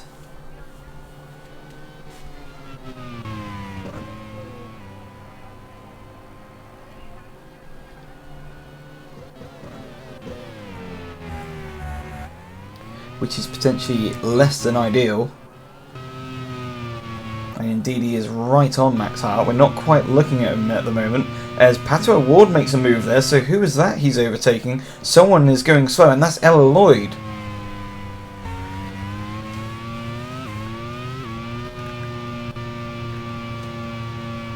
So potential electrical or throttle issue there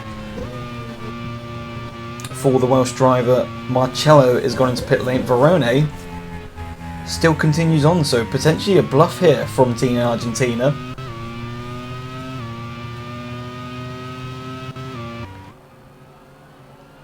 As he continues to open the gap up.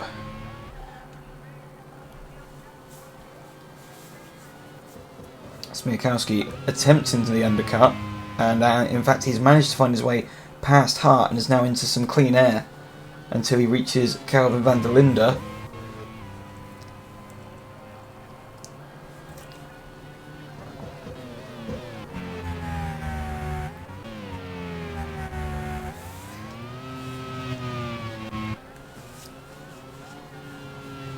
But Smirkowski is closing rapidly.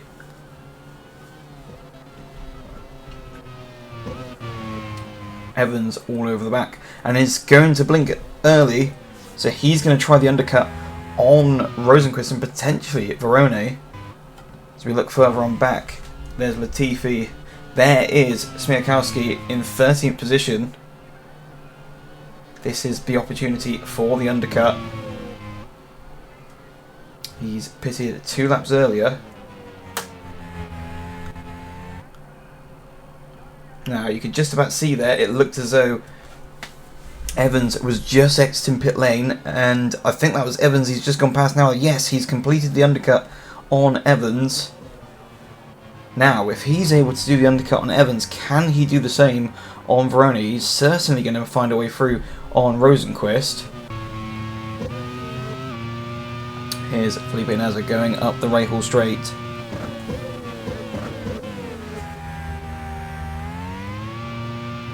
And Verone being told he needs to box this lap to have any chance of protecting this lead.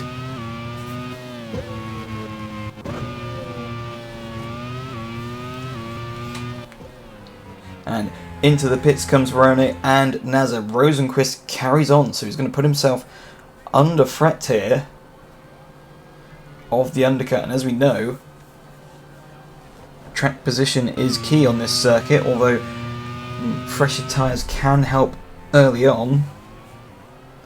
But Albuquerque comes through into second. Where is the rest of the field going to filter out? Verone has exited pit lane. Now, where is he in comparison to Smiakowski? And I think he's come out in front of Smiakowski and Evans. Nasr has indeed come out just behind Evans as well. We wait for the next timing marker. And they're all pretty much together, as you can see here. But Smiakowski going that a little bit earlier, potentially is going to find himself in second position on the road. Evans finds himself stuck behind the Polish driver. His tyres are a couple laps fresher, but is that going to be enough? And it definitely hasn't gone to plan. And already Verone is pulling away from these two. Rosenquist stays out for another lap.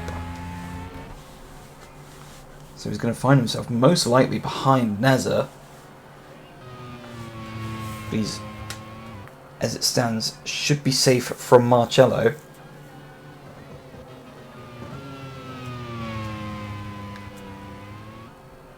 And he's just banking on having a massive tyre offset that's potentially going to help him.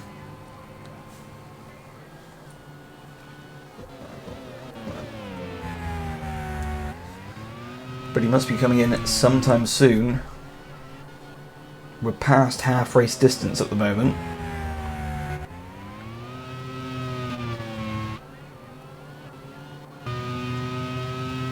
So here is Jakub Smiakowski. Negotiates the corkscrew, and Verone nowhere to be seen. He's checked out compared to these two. And that's Riquelme straight out of pit lane and almost straight off the circuit there, but manages to gather it all together.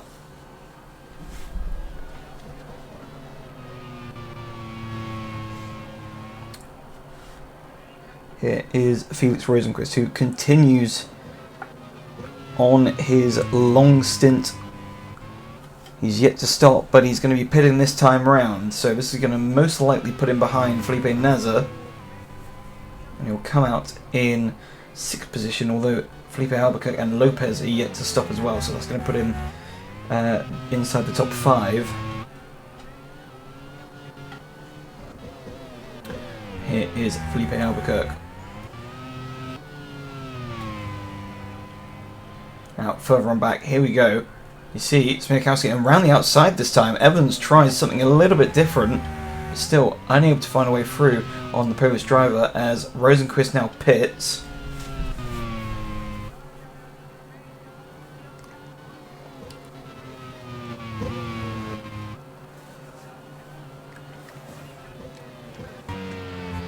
So where is he going to go in comparison? He's already been passed by Verone. The other three coming down pit lane now, or the pit straight.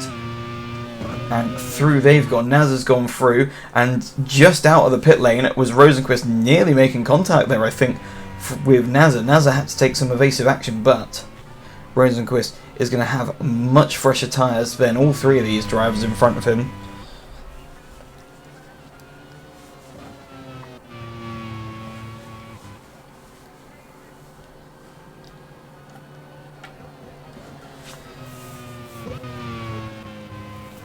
You can see already he's caught up onto the back of Naza. Not quite able to make a move there into turn 5. He's going to have a look up the hill, but we all know that's not going to quite work out.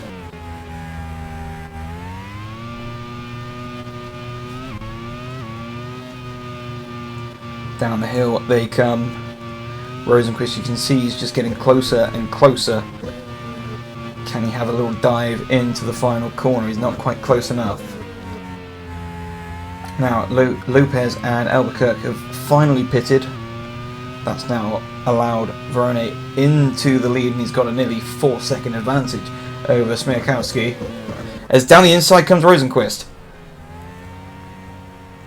So Rosenquist up into 4th, and that was fairly easy work there from the Swedish driver. Next victim, as you could say, is Evans. He's maybe not quite close enough for a move into turn 5, but you can see how much more grip he's got. And he's going to line him up. In fact, I think he's going to have a go, and he does go down the inside into turn 5. This is brilliant stuff here from Rosenquist. In the background there, Naz is going to try and have a go on Evans. Unable to find a way through there, so that's given Evans a bit of breathing space now. Now, next on the agenda for Rosenquist is Smirkowski, who's on the older, is out of all these guys on the oldest tyres. And already you can see under pressure from the Super Swede.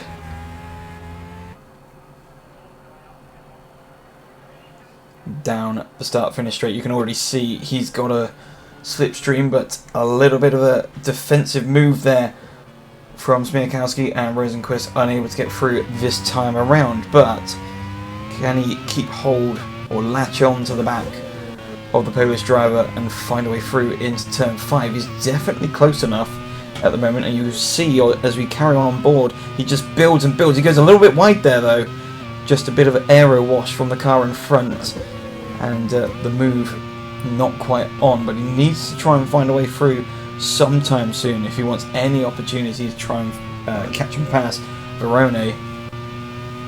But they build up the hill. He's not going to manage to find a way through as Smirkowski goes on the defensive into the corkscrew. This has allowed Elvin Evans to catch up a little bit onto the back of Rosenquist, but I don't think he's going to manage to do anything against him at the moment. You can just see how much closer he's able to get. Not close enough for a move yet into the final corner, but if he gets a good enough run, and actually Smirkowski gets a decent exit there, but is it good enough? I don't think so, as Rosenquist continues to close, and he's going to go for a move down the inside. Here he comes, and that's 2nd position for Rosenquist. Now, next target is Verone, 5 seconds up the road. It's going to be a tall order as Jose Maria Lopez actually sets the fastest lap. And by him going out long, he still finds himself stuck behind Leclerc down in 11th position.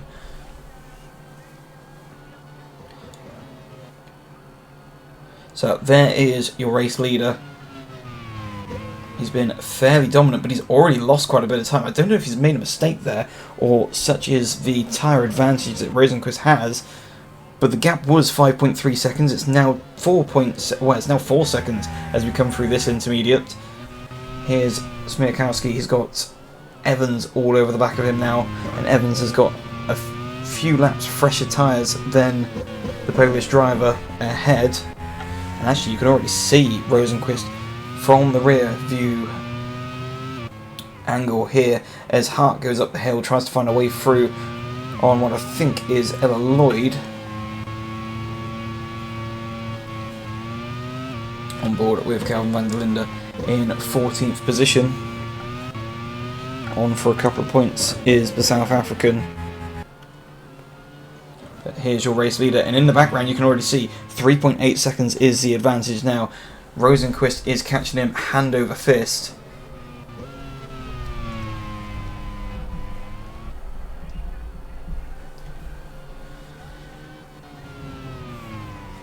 He's closed yet another 2 tenths through that last sector.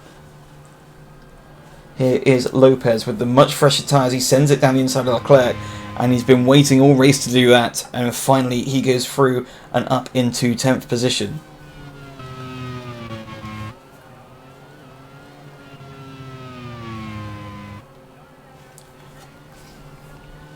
Still, this battle for third, Smiakowski, Evans and Nazar.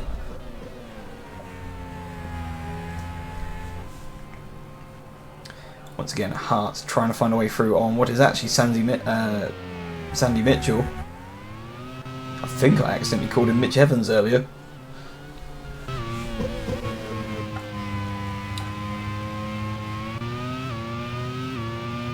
And there is the thing that you don't really want to be hearing from the pit wall, and that is that Rosenqvist is catching, and it is half a second a lap approximately.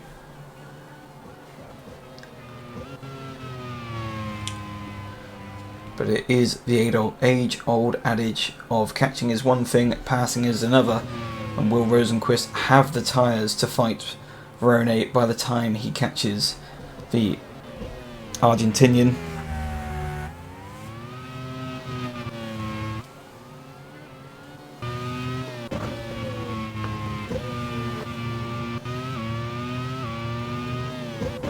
You can see, I think it will pretty much be close to 3 seconds, the gap as they come across the line. Here's Max Hart still trying to find a way through on Sandy Mitchell. That's now put him under pressure from Pato O'Ward, and O'Ward pretty much was through there, but Hart able to fight back.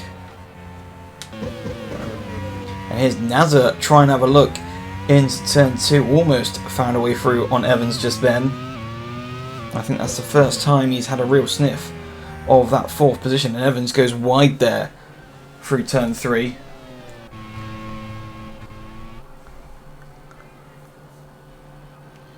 And now very much under pressure now from Nazar, but Nazar not close enough this time to pull off a move.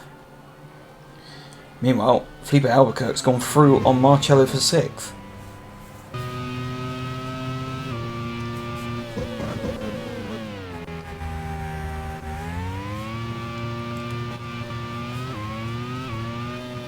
So Rosenqvist continues on.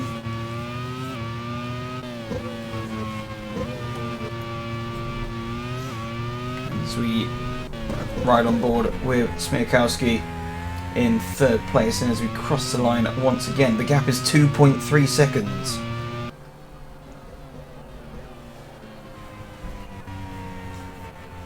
Rosenqvist is really pushing now.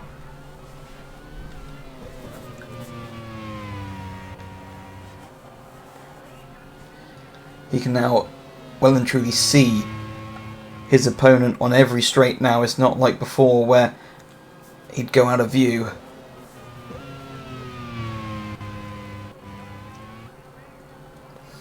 That's going to give him even more encouragement to try and close this gap.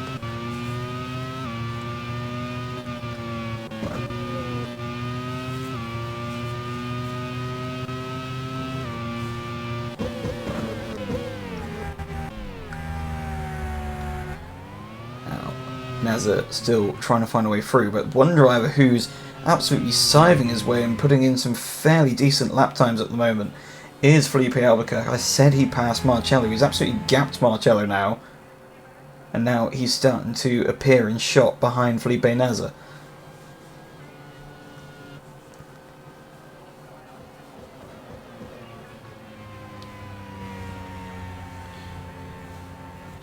So, less than just under 2 seconds is the gap between Verone and Rosenqvist. There is just over 10 laps to go.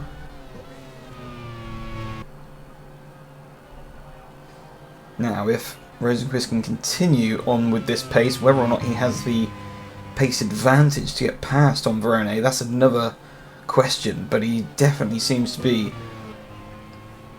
taking a tenth or two out of him at every sector. As Lopez tries down the inside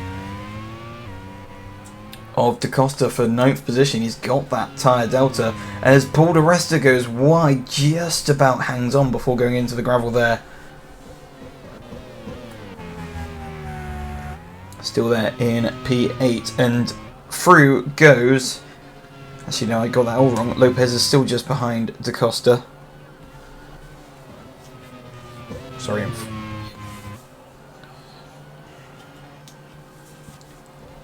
Rosenqvist closes another 2 tenths this time round. He's not making as much of an inroad into him as he was earlier, so that suggests that his tyres are starting to fall away a little bit, but he still is running a little bit quicker than Verone. And actually this time Verone's opened the gap by a tenth on that last sector, so that's the first time we've seen Verone take some time back off of Rosenqvist.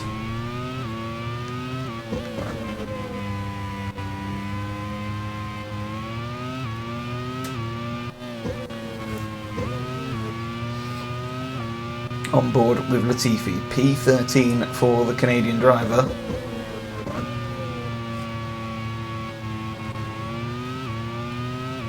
Who is driving quite a lonely race at the moment. He's some 4 seconds behind Leclerc in front.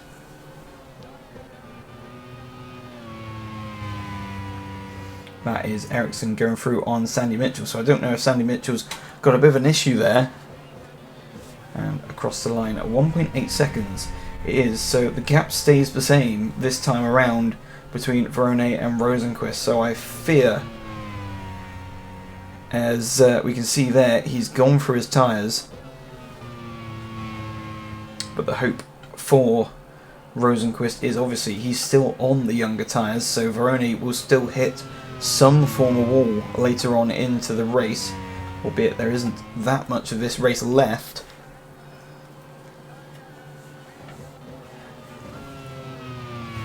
And indeed Sandy Mitchell has had to come to pits once again, so an issue there for the Scottish driver.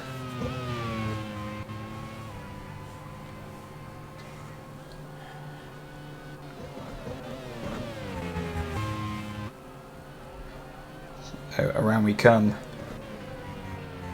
Verone has put a tenth into his advantage over Rosenqvist. It's still nearly 2 seconds, and across the line it is 2 seconds, so Rosenqvist struggling with his tyres now.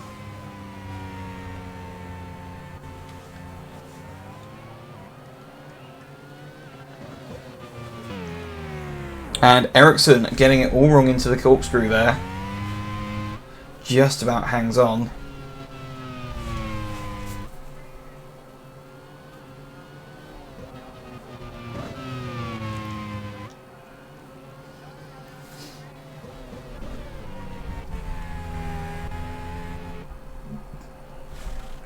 And across the line he comes, but meanwhile back at the front the gap still extending between Verone and Rosenqvist. Here's Felipe Albuquerque, and you can see he is gradually closing on this battle for P3.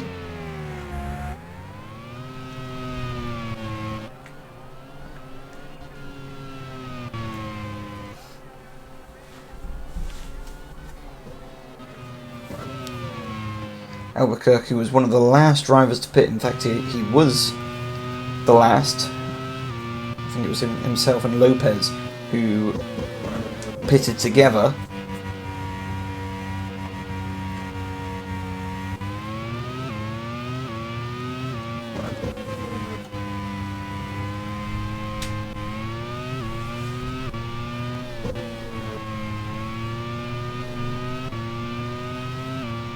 But it looks for Rosenqvist, barring any mistakes from Verone, second is going to be the best he can do.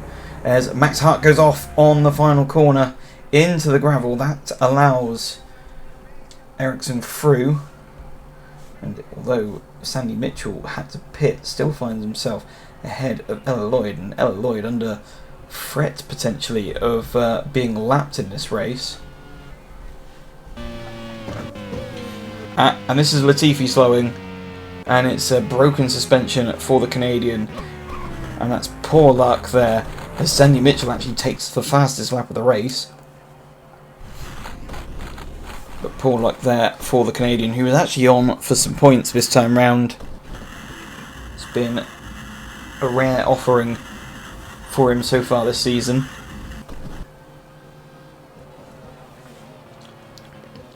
Now back at this battle for the final podium position. Smiakowski, who was the first to pit out of all these guys, has managed to gap Evans by a second now. Evans still under pressure though from Felipe Nasr, and it looks as though potentially Albuquerque's charge is still going. It's about a second between himself and Nasr now. Pato O'Ward struggling for grip there through the Andretti hairpin.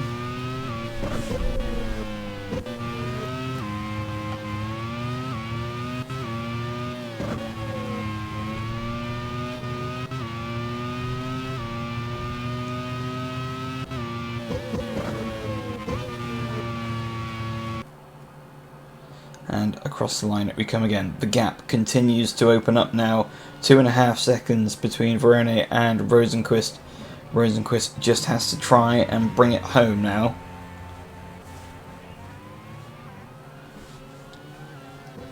But he's going to still try and push and keep Verone honest.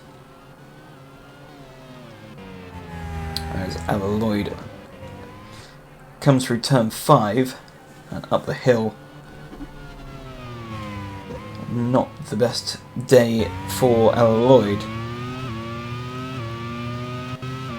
Currently the last car circulating, meanwhile teammate Evans 4th, although he's not happy where he is at the moment. He feels that the team has potentially not played the right strategy call.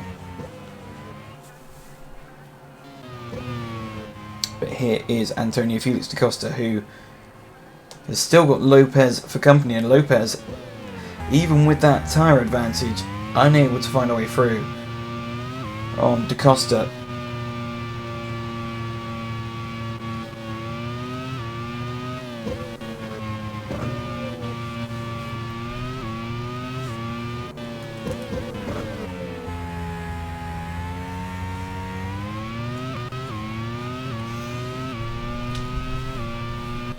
Another lap goes by.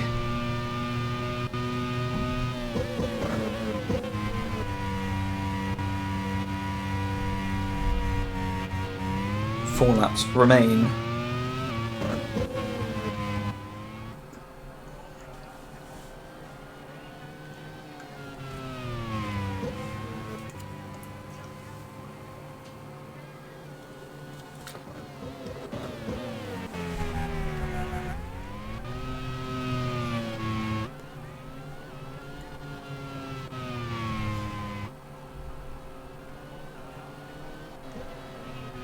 Rosenqvist continuing on there in second position as we go back on board with Jose Maria Lopez, still probing away at da Costa for that 9th place.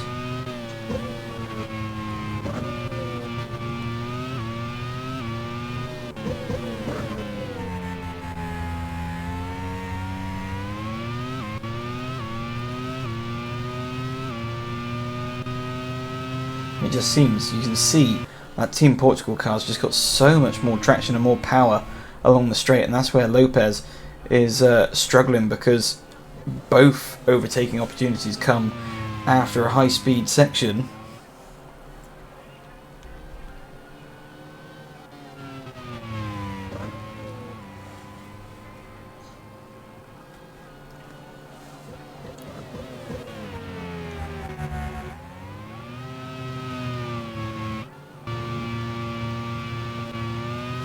On board now with your race leader, 2.6 seconds, nearly 2.7 seconds it is to Rosenqvist behind.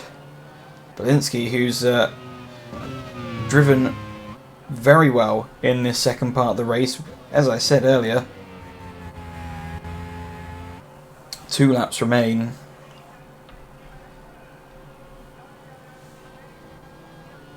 And he's on the older tyres, managed to gap Evans and Nasr, who are on slightly younger tyres. And it's been a brilliant strategy call from Team Poland.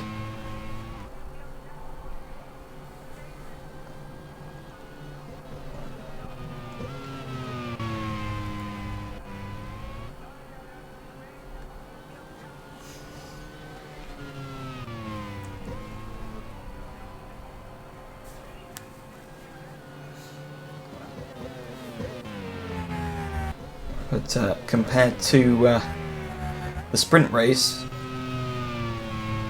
they've all the drivers have been fairly sensible. There's only been a couple of minor off-track excursions, but nothing major.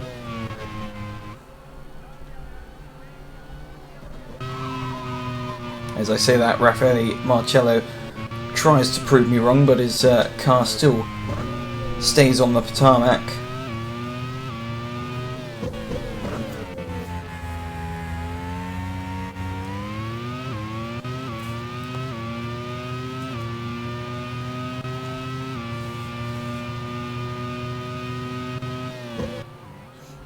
Felipe Albuquerque's charge on Nasr has stalled out now, very much like it has done for Rosenqvist.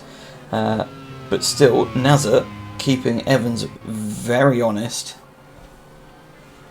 6 tenths it is between the pair of them.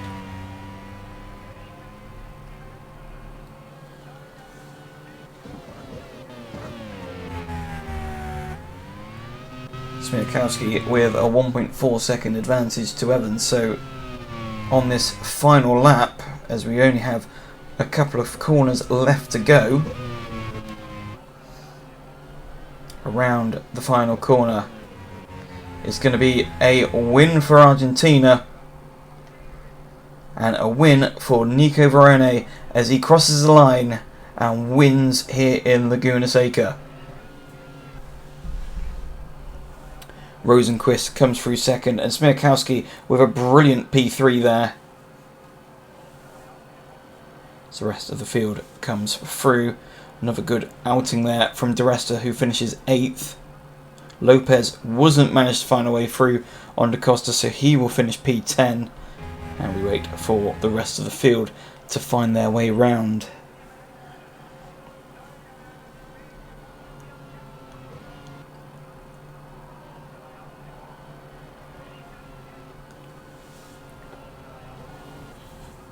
As O'Ward, we wait for, this is Ericsson in P16. We still have Raquelme, Hart, Mitchell and Lloyd to come across the line.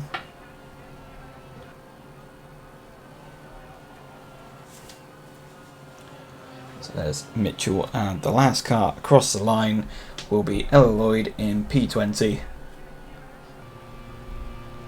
But there's your race winner as we wait for confirmation of the results, and Nico Verone wins here in Laguna Seca ahead of Felix Rosenqvist. Jakob Smiakowski, Elvin Evans finished 4th ahead of Felipe Nasr, and Felipe Albuquerque was 6th. Raffaele Marcello was 7th ahead of Paul Di Resta in 8th. Antonio Felix da Costa was 9th ahead of Jose Maria Lopez in 10th. Arthur Leclerc was 11th ahead of Alex Dunn, and Calvin van der Linde was 13th. Further on down the order, and it's Roman Belinsky 14th ahead of Pato O'Ward, taking the final point there in P15. Marcus Ericsson was 16th ahead of Stefan Raquelme. Max Hart was 18th and Sandy Mitchell 19th. The last car across the line was Ella Lloyd, and now we go on to the retirements of Latifi, Sheldon van der Linde, Villa Gomez, Giovinazzi, De Angelis and Fittipaldi. And after all that, I'll hand you back over to Chris for the results. There were some absolutely fantastic drives there, and Nico Verone of Argentina, what a brilliant outcome for him and a brilliant outcome for Argentina themselves. Compared to where they were last year, this has been some amazing turnaround. And well done for Elfyn Evans. I know he was on pole, but at least he gets 3 points from pole position itself, and finishing 4th, I think Wales will take that looking at previous situations. And Jakub Smokovsky with a fantastic undercut.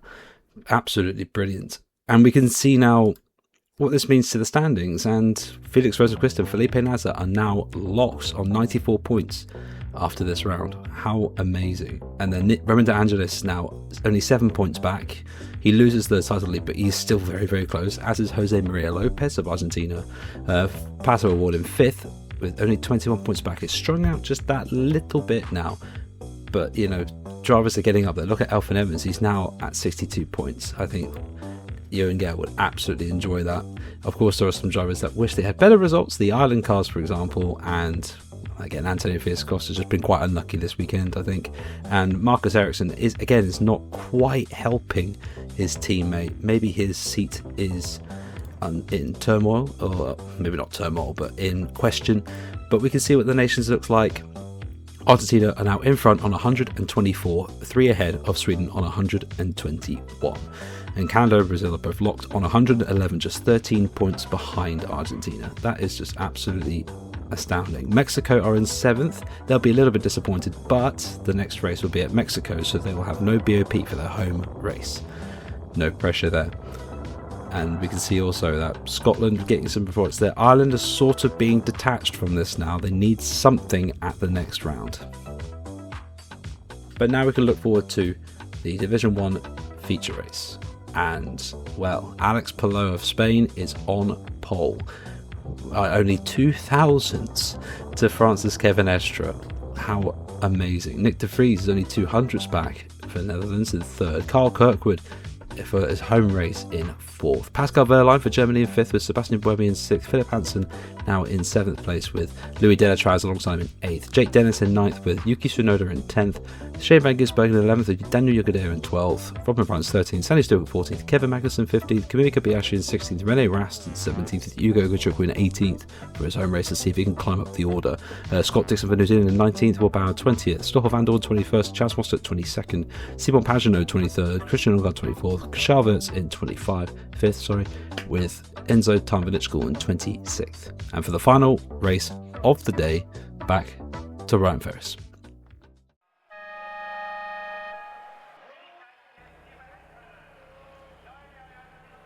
Division 1 feature race time, the last race of this afternoon, and it's Palou on pole position ahead of Kevin Estre, and it was a very close grid indeed, and lights are out. Away we go, and it's a good getaway there from Estre. Palou getting a pool getaway, and Kirkwood goes up the inside and almost into the back end of Palou was De Vries there. Delatraz up into first, and that's Junker-Dare, and I think one of the Team England cars having issues, but that's definitely out of the race for Junker-Dare. He's got a wheel missing, the front wing missing. It was a good getaway there from the Spanish driver. Now, what happened here? Did he just went straight into the back of Hansen and then is pushed off by someone else, I think. So here's on board with Hansen looking back. You can see Junker-Dare getting that good getaway, and then he just gets his braking marker completely wrong. And then down the inside, I think that was one of the team, possibly Stuvik maybe. It looked like it was one of the Team Thailand cars, making it 3 abreast there, and it is indeed Stuvik. So Stuvik goes down the inside here on Dennis, punts Dennis off, who then also bumps into the already retiring Junker-Dare.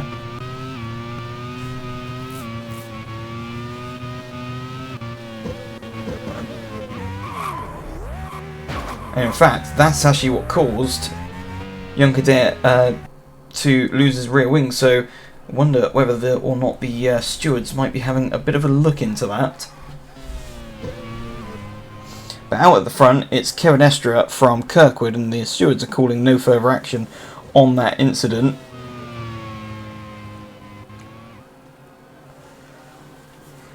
Palou there in third. And Kirkwood definitely wanting to have a good performance here on home soil.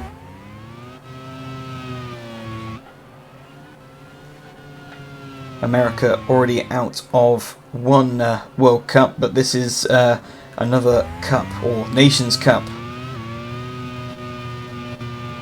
here in America for the Americans to try and shout about, particularly if they're going to get a home victory today, which is definitely on the cards.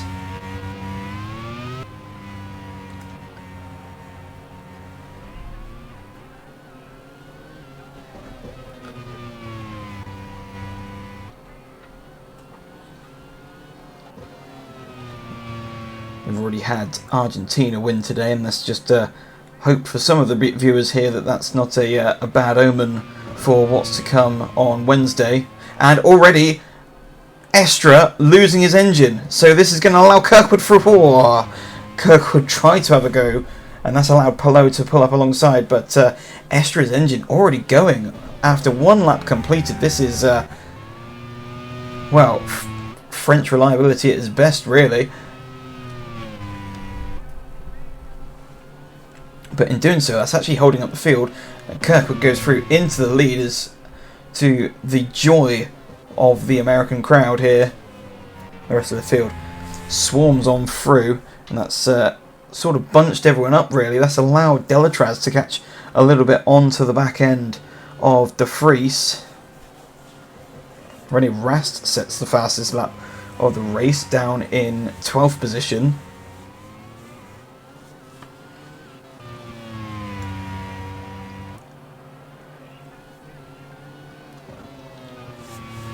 So Kirkwood released into the lead. He's going to try and build a gap over Palou. Palou, who's now finding that he's got one less car to overtake to regain the lead.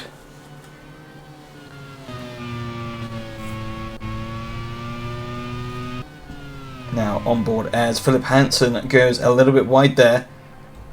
Just up ahead of him, Stuvik trying to find a way through on Sonoda.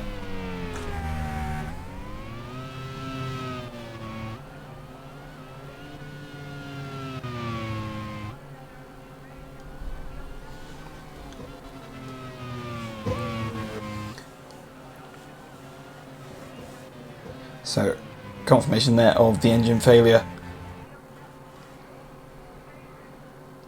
for Estra, but we pretty much all knew that. And back at the front, Palou's closed a little bit now on Kirkwood. The gap was 9 tenths, it's down to 7 tenths. But De Vries trying to hang on in there, just about within a second of Palou ahead, and then he's got the two Team Switzerland cars behind him.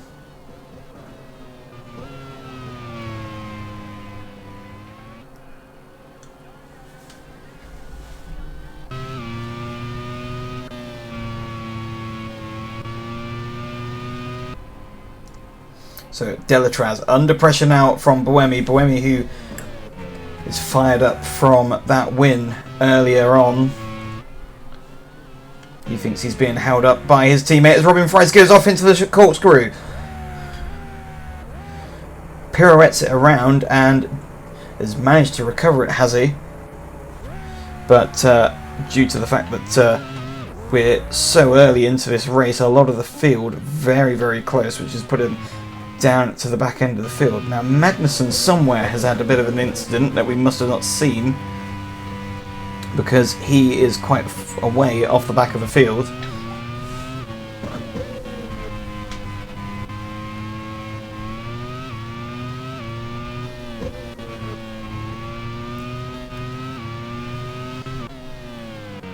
Now Stoffel van Dorn struggling there through turns 3.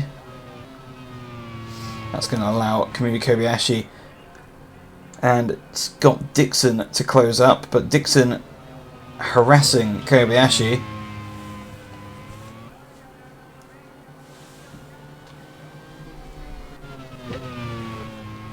Dixon, who would have a fair amount of experience around this circuit with his time in IndyCar so far.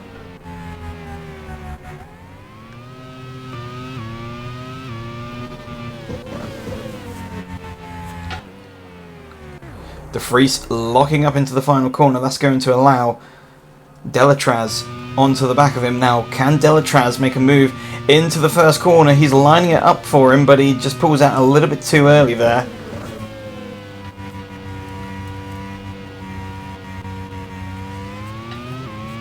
that's a missed opportunity there for the Swiss driver.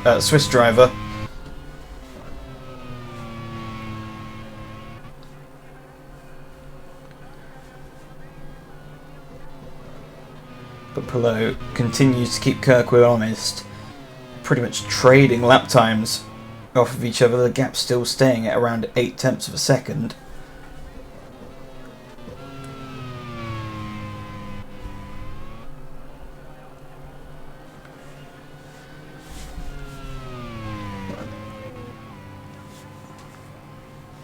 Further on back, you can see a move shaping up there.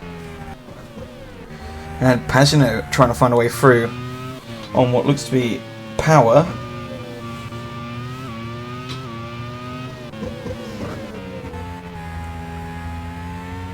As we look on board with Stuvik, who's closing in on Tsunoda for 7th position, but still unable to find a way through. At the same time, Pascal Wehrlein's caught up onto the back end of Buemi, or is in the process of doing so.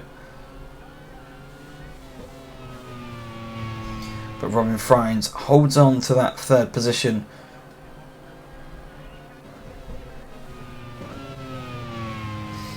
And by the looks of things, De Vries might be going for the undercut, and once again, Delatraz under pressure now from Buemi. The team are probably going to be wanting Delatraz to allow Buemi through, Buemi being the one who's been a bit more in contention for this championship. Team Switzerland currently lead in the point standings, but only just in what has been a very, very close fight in the Nations Championship. As Enzo Tan locks up, that's allowing Will Power just that little bit closer. But is he going to be close enough for a move? Not quite. It seems as though the team have ran not the optimal setup for Team Australia.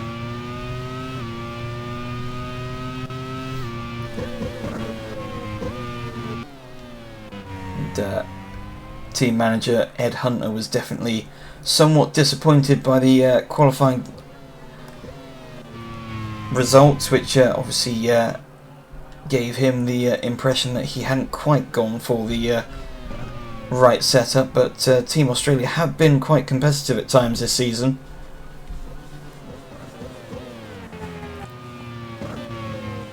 As we look back to Alex Palou, and the gap still at 0.8 of a second.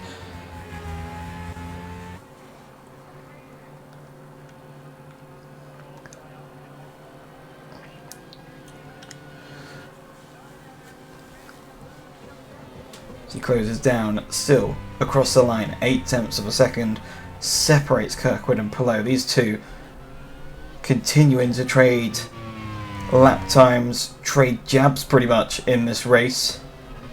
But I feel this is all going to come down to race strategy, as they are very much at a stalemate at the moment. They're most likely 10 laps away from the first pit stops.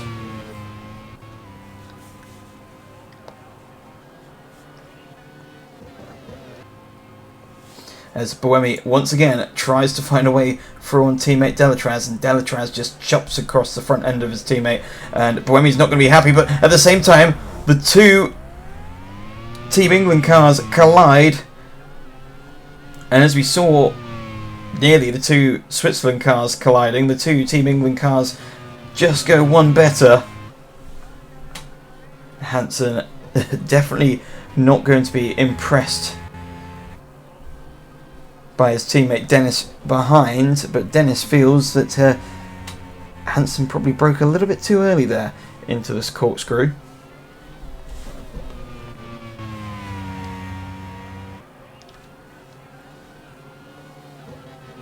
And this at the front continues to be amazing, as the pair of them continue to just mirror each other in lap time.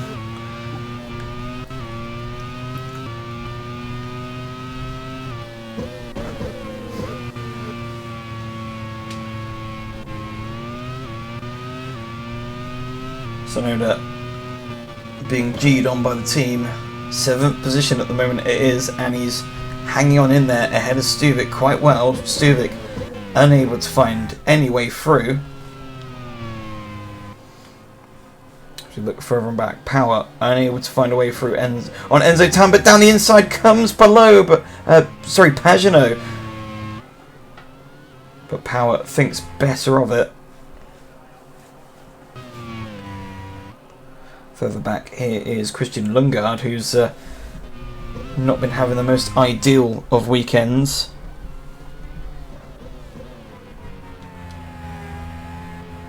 But he's still ahead of teammate Magnussen, who's down in 24th position and last. Obviously, must have been involved in some sort of incident somewhere to be that far off the back of the field.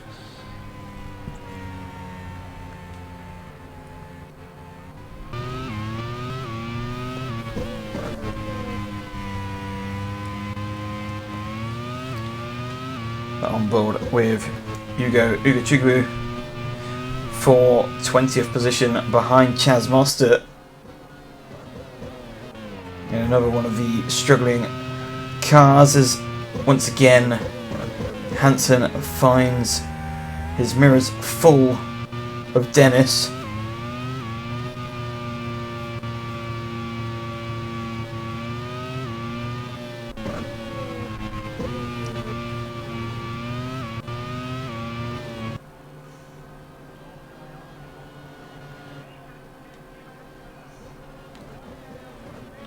And for the first time, Palou actually manages to close in on Kirkwood. It's no longer 8 tenths, it's 7 tenths this time round. So marginal gains from the Spaniard.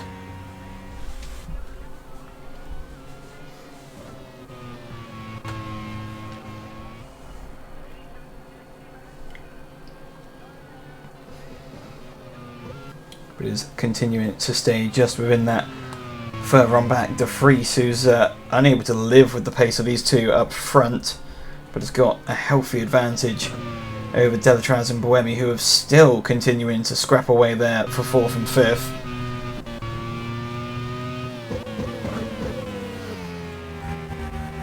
Buemi, who probably feels he could even have the pace to be running with the guys at the front at the moment, but is being held up by his younger teammate.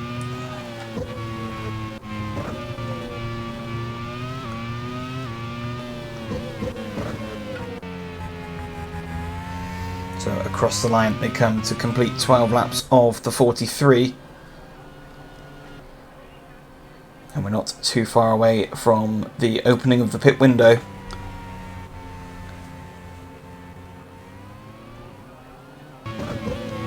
Now, Van Gisbergen being absolutely sent on there by Van Dorn. So as just Van Dorn suddenly decided that he can brake a bit later into Andretti's, or has Van Gisbergen got a problem?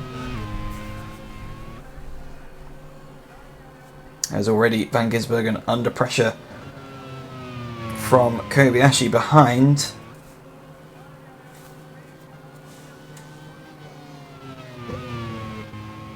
So here's Rene Rast, who currently has the fastest lap of the race at the moment, but he's stuck behind the squabbling Team England cars. But down the inside comes Rast, and unable to find a way through once again, and now he finds himself in the clutches of Van Dorn, who has found a little bit of bravery recently, so I'd be worried if you're Rast at the moment. Now, how brave can Van Dorn be on the brakes into turn 1? And Chaz Mostert has lost his engine. So Van Dorn not quite close enough to mount a challenge onto Rast into turn 1, but there is Chaz Mostert. I mean, he'll probably be happy to get out the car with the way that the weekend's been going.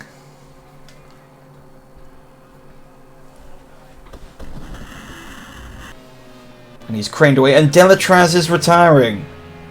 He's lost his gearbox. Terrible news there for Delatraz and Team Switzerland, but probably good news for Buemi, who's now released to go chase down De Vries just up ahead. Sorry. As we look to Stoffel van Dorn, still hunting down Rennie Rast for that P10. He's not found it quite as easy yet as he found it on Van Gisbergen.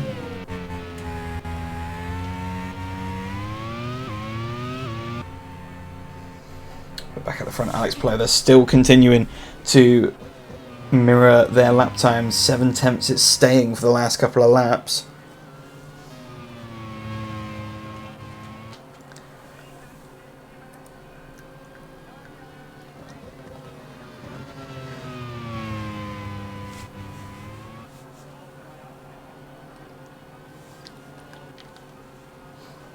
So we look back to Nick de Vries. There's Sebastian Buemi in clear air. Race winner last time out, and he's being G'd on by the team to see what he can do.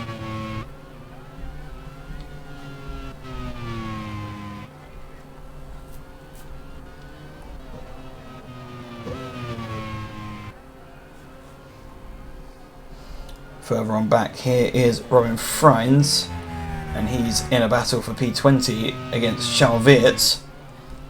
Both drivers not expecting to find themselves in that position. Back at the front, this is Carl Kirkwood. First position it stands at the moment. 7 tenths still to Palou. 15 laps completed.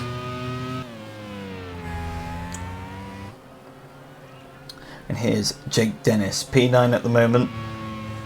Still probably kicking himself after crashing out the lead. Already spinning out and causing damage to his car. It was later on that he crashed out in the sprint race. But at the moment, you can see Yuki Tsunoda under real pressure now from Sandy Stuvik, but Stuvik unable to find a way through, and very close there was Hansen to the rear end of Stuvik. I don't know if they actually touched there going into the corkscrew.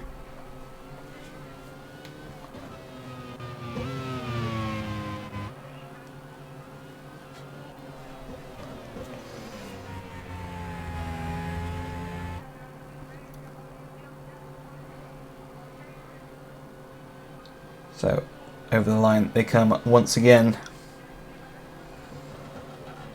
Stuvik still trying to line up Tsunoda for that P6.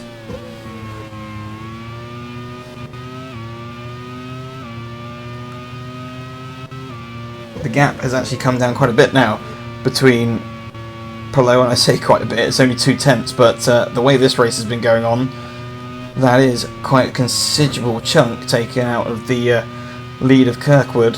So half a second it is now between the two leaders. Here's Scott Dixon down in 14th position.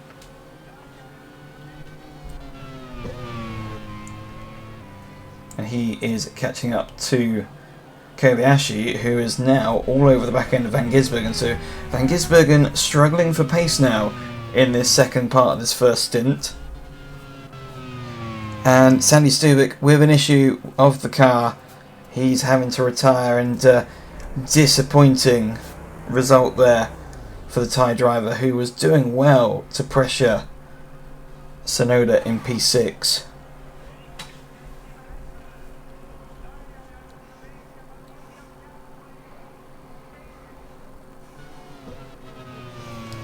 Back at the front, and Kirkwood has now taken those 3 tenths back from Palou, so either Kirkwood's put the hammer down a little bit, or Palou has made a little mistake. And by the looks of things, I think the team are going to be boxing this lap.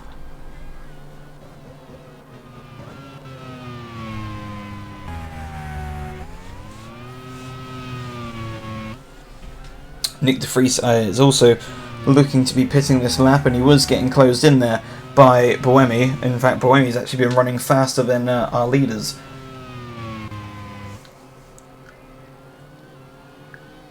So into the pits comes Kirkwood, and so too does de Vries. Buemi comes in as well. And have they all been looking at the pit strategy from earlier on and just saying track position is key? But Palou carries on.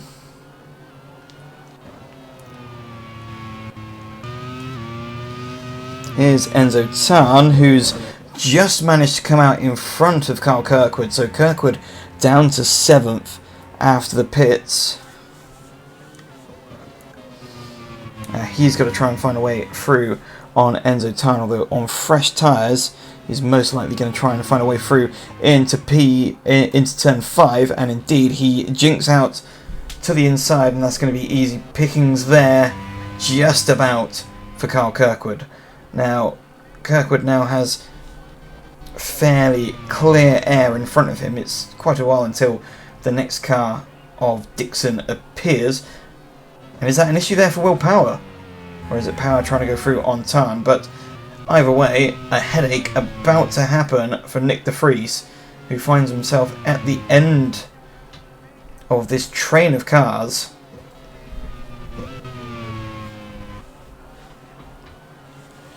And into the pits goes Will Power, so that's one less car de Vries has to worry about. Wehrlein there in 2nd position. The 2 Team England cars as well. Sonoda's still running. Further on back, here's Lundgaard being lined up there by Buemi, but Buemi being a little bit too tentative there.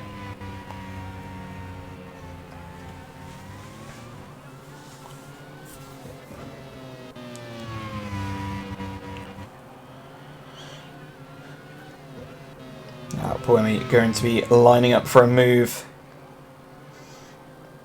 here into turn 5, and hopefully that's going to be easy work there for the Swiss driver, and at the same time de Vries almost goes for Ugo Chigwe, but doesn't manage to get the job done there.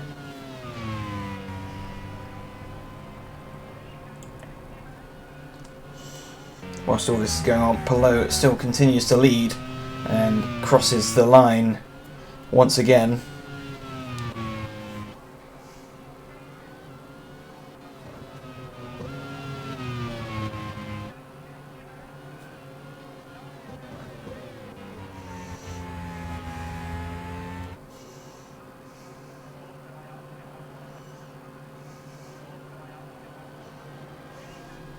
So just up ahead we see de Vries trying to find a way through on Chukwu, but not able to do so, and this is now going to be putting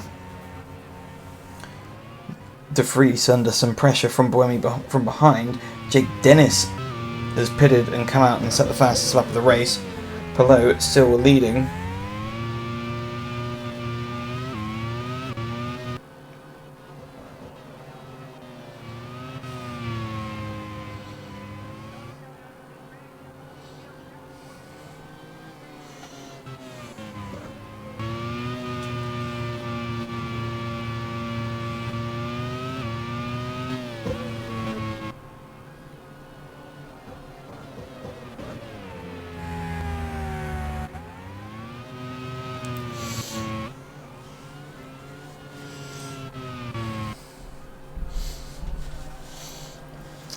So Wehrlein has pitted, so too has Hansen. Palou still carrying on there in 1st position.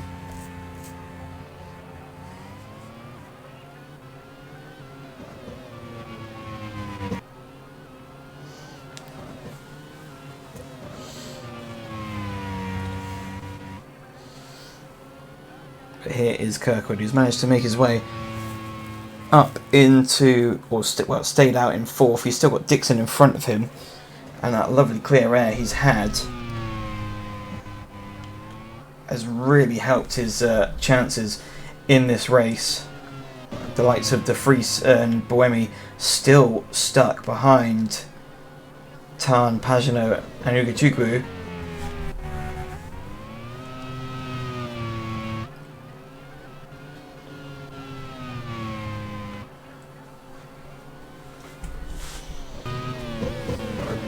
So Sonoda in P2 comes through the final corner, crosses the line. We're past half race distance, and Dixon pits from 3rd position, so Kirkwood gains another.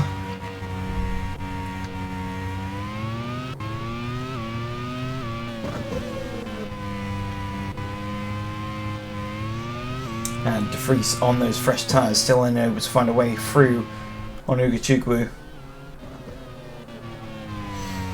And the American driver really helping out his teammate here.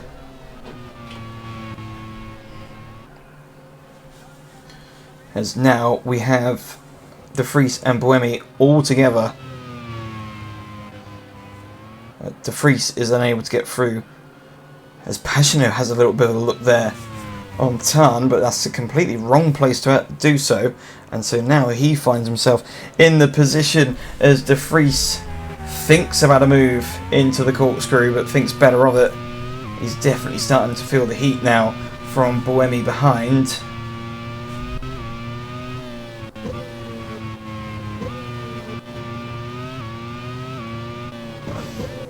And Buemi definitely not happy with the team's decision to pit him as early as they did.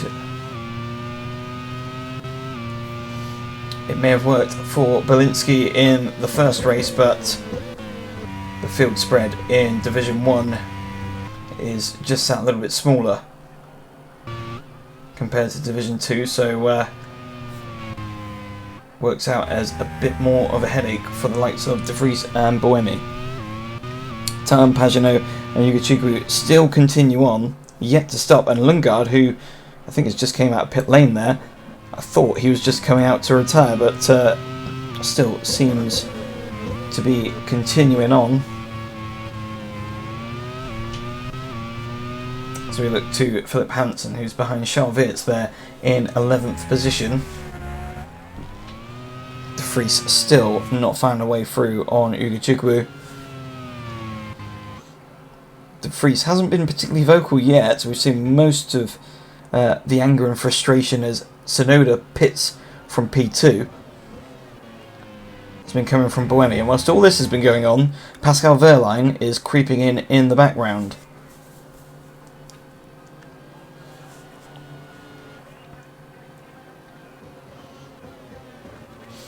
So over the line again, and still De Vries unable to find a way through on the American driver ahead. Ugochukwu being helped a little from some slipstream from Pagano ahead, and this time round Palou is going to pit, and I think given the current gap in the situation, Palou will actually come out ahead of De Vries and Buemi. But he will not come out ahead of Kirkwood, who's going to have a fairly healthy advantage. So Palou is in pit lane, Kirkwood is coming round turns 9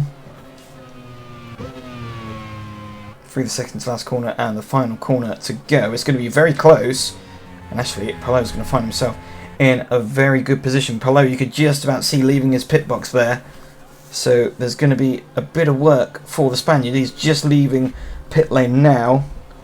Tarn and Pagano also pit. That releases De Vries and Buemi because Ugochukwu has also pitted, but look at the gap, over 9 seconds to Kirkwood.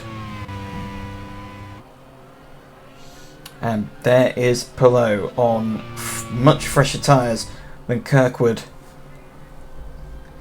and he is going to be able to chase down the Spanish driver, as out of the pits comes Pagano just in front of Robin Freins.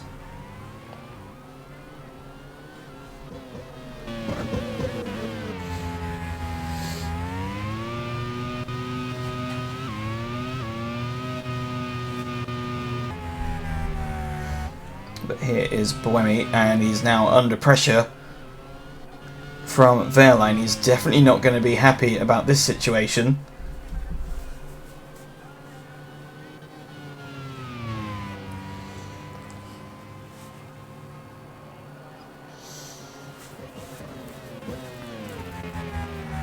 Here is Ugochukwu, who's come out in 18th position as a result of that pit stop, but on fresher tyres than those in front. Meanwhile, this is the battle for third position, and here he is, Alex Palou. He's taken a second out of Kirkwood.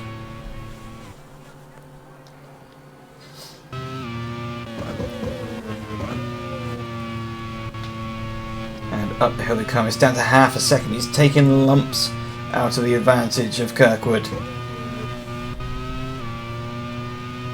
And he's going to try it down the inside, but that's not going to work up into the corkscrew. He's got to be a bit more patient than that.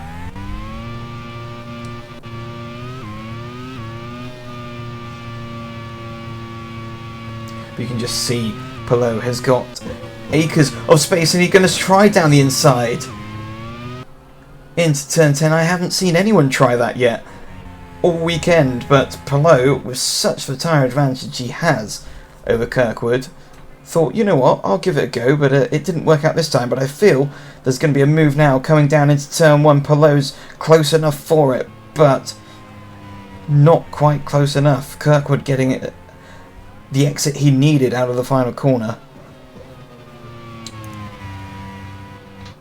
Hope potentially Palou taking a leaf or learning from the mistakes that Rosenquist made where he burnt up his tyres in the Division 2 race, but I don't think he's going to wait around too much, as down the inside comes Palou and takes the lead on lap 27 of 43.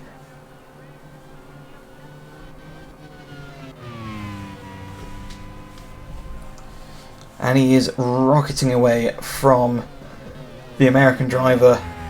He's already taken nearly a second out of Kirkwood just through 2 or 3 corners.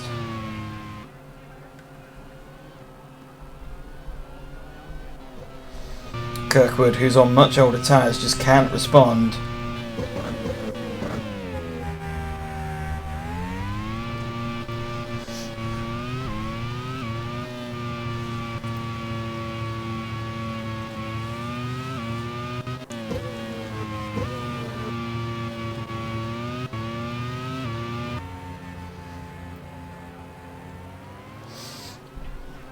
So Kirkwood, who put up a good fight, but just didn't quite have the tools for the job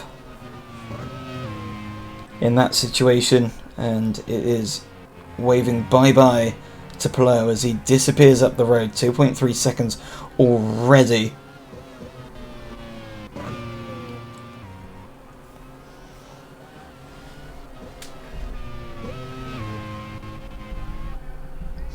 So we look further back. This is the battle for P9. You can see here René Rast in a New Zealand sandwich there, with Van Gisbergen in front of him in 9th, and Dixon and further back Verline trying to have a go on Buemi. And does he get through? They're side by side as he come out of the corkscrew, and that's brilliant stuff there from Verline. We haven't seen anyone do that.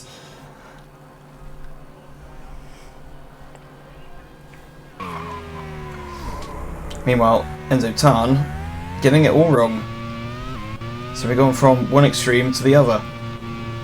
And there is last year's champion, Pagenaud, hoping to try and pick up some sort of pieces there for P14, which is still not where we expect to see last year's champion.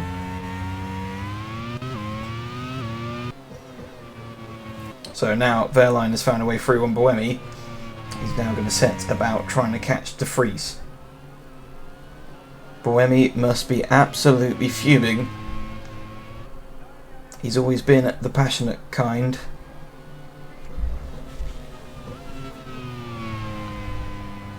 And I think there's potentially some more hurt coming his way, as he's got the likes of Dennis and Hansen.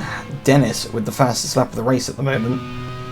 Although Hansen, who stopped a little bit later than Dennis, seems to be the faster of the pair, as Sonoda has a look down the inside of Hansen, but unable to replicate what Verline was able to do a lap ago.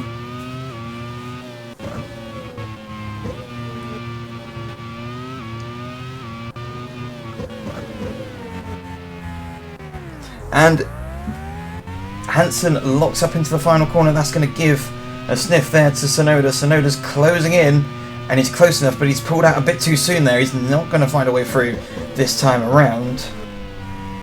But that means Hansen has lost a bit of the toe from his teammate Dennis ahead. And Sonoda, who's definitely pushing hard, a little bit of a puff of smoke there as he goes through turns 3. But is he going to be close enough for a move into 5? I don't think so. Hansen safe for the time being.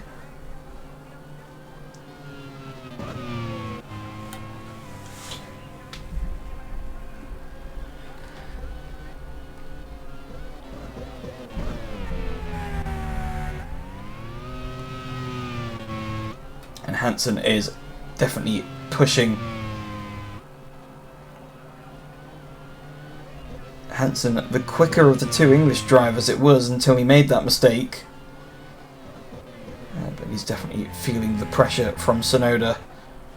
He's going to have another go along the start-finish straight and into turn 1. Is Tsunoda going to be close enough for a move? So we look to Pascal Wehrlein, who's, after that move, not really made many inroads into De Vries ahead. And in fact, Buemi's not too far behind still. Tsunoda once again unable to find a way through on Hansen this time around. Whilst all this has been going on, Pallou's extended his advantage to over 7 seconds.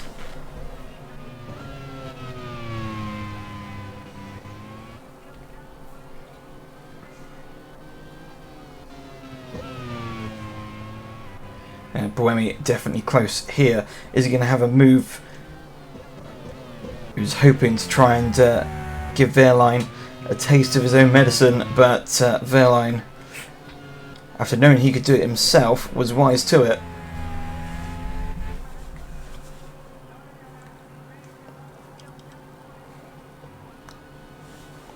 Further on back, Charles Weert's trying to find a way through on Christian Lundgaard.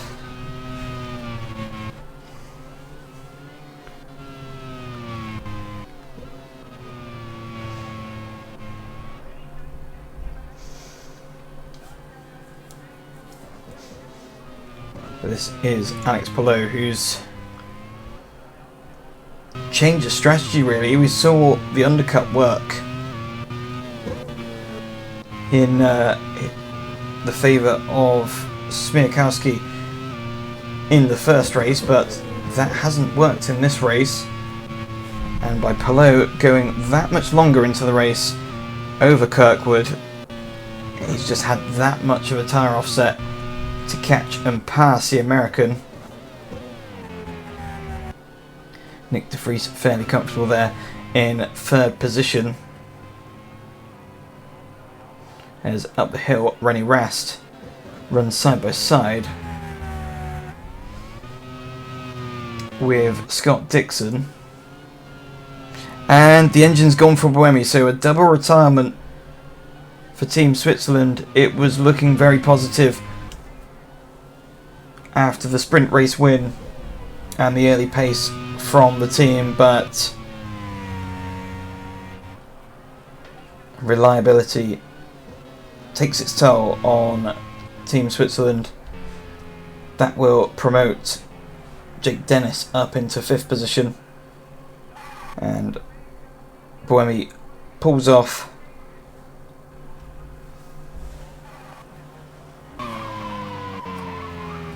And Enzo Tan gets it all wrong coming through turn 3, and that's going to allow Pagenaud to have a look, but once again Pagenaud not really being very savvy there and tries to show his nose in a position where he's never going to get through.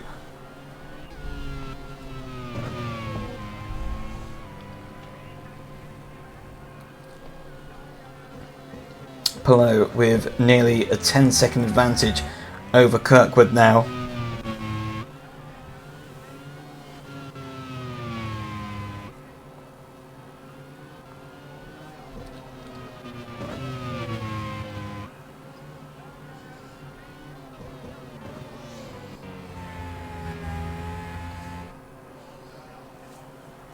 As we look further on back to Kobayashi, who's trailing Dixon at the moment. Dixon, who's trying to find a way through on Rennie Rast, although Rast has found a little bit of pace now in his pursuit.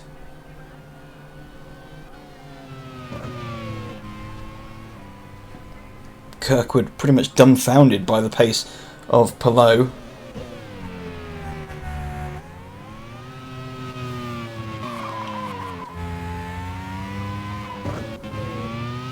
Dixon getting it completely wrong there through turn 5, and that's going to put him under pressure now from Kobayashi, who's definitely within striking distance of the Kiwi.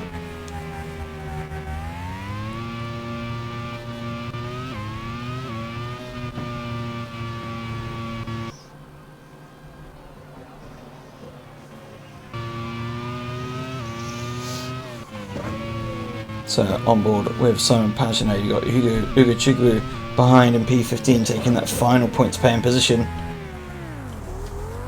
And below getting it completely wrong there. That's allowing... Well, actually, I think that's Enzo Tan with an issue there. That's allowing Palou up into 13th. And it's a loose wheel for Tan. He's just past pit entry. And he's going to have to retire. So that allows Frines up into 15th position. And to take the final point, Pagenaud up into 13th. And Ugo Chiglu into 14th. Well, Carl Kirkwood as Lundgaard gets it locked up coming through turn 6. Actually, I think that was a little bit earlier on in lap turn 5, so Chalvit is all over the back end of the Danish driver as he comes down the corkscrew once again.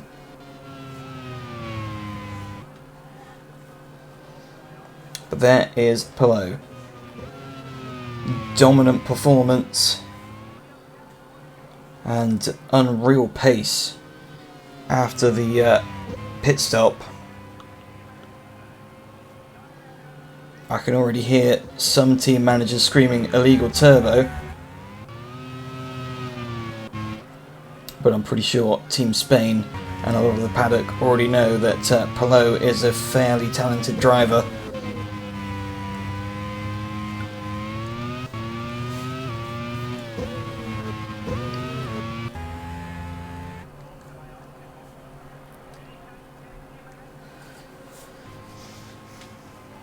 So another lap ticked off. Rast still unable to find a way through on Van Gisbergen. He's been let off the hook a little bit there from Dixon, and Dixon's been let off the hook a bit from Kobayashi, who gets it completely wrong into the corkscrew. That's allowed Will Power to catch up onto the back of him.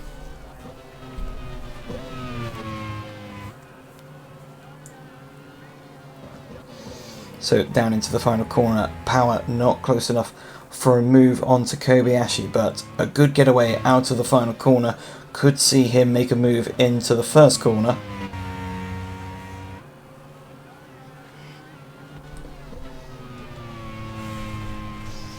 Through we go once again. Wehrlein holding on in front of Dennis, who's been showing some really good pace, and it's an engine failure for Kevin Magnussen. They're starting to drop like flies here in this Division 1 race. We didn't really see too many retirements of the engine sort in the first race, but there is Magnussen out of the race. Palou clicks off another lap.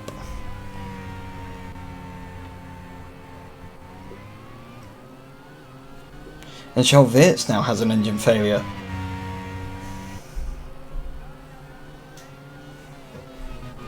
So 5 laps remain for Alex Palou. He's got nearly a 12-second advantage to Carl Kirkwood.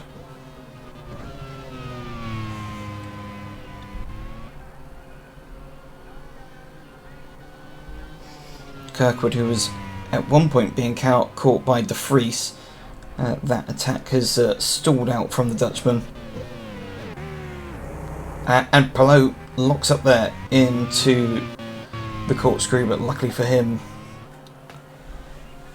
has got enough of an advantage.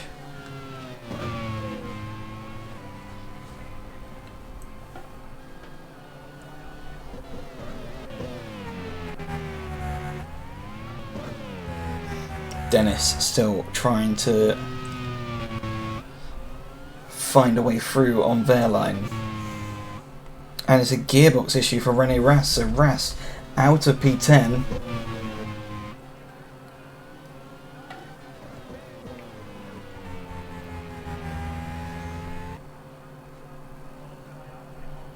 Although saying that, he's still not dropped behind Kobayashi. He has now.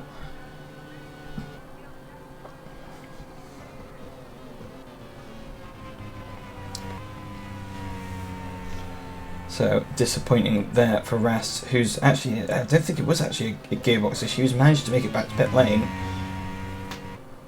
And he's got a few laps left on some fresh tyres and very little fuel. He can most certainly take the fastest lap, and he might be able to get a few places back into the points.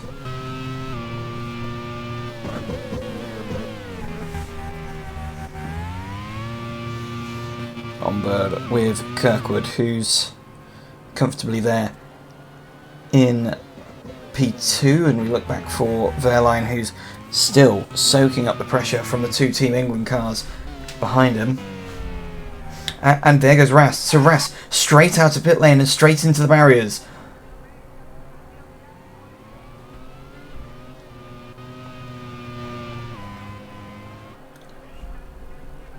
So all hope of points for Rast pretty much gone now, as he's decided to drive a Formula Ford car. That would be a potential interesting series to run here in the RRML if it was at all possible.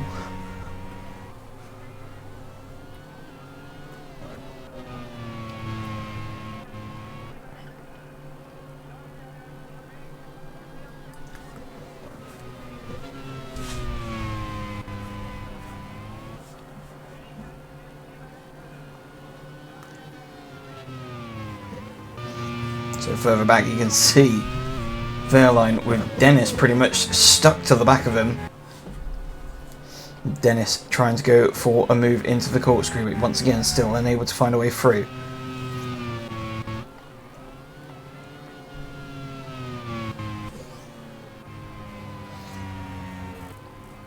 And Simon Pagenaud with an oil problem. He was having a relatively okay day today, but with only 2 laps remaining, the car has very much given up, much like his teammates did earlier on in the race. I almost forgot about the fact that Estra was running in 2nd position. Was it first? It was actually 1st position he was running in. But both Team France cars out of the race. And Robin Freins with a lock up there, going through the Andretti hairpin. So 2 laps remain. Palou, even though having his adventures at the corkscrew, still 12.6 seconds ahead of Kirkwood. De Vries happily in 3rd position, with Pascal Wehrlein still soaking up the pressure from Team England from behind.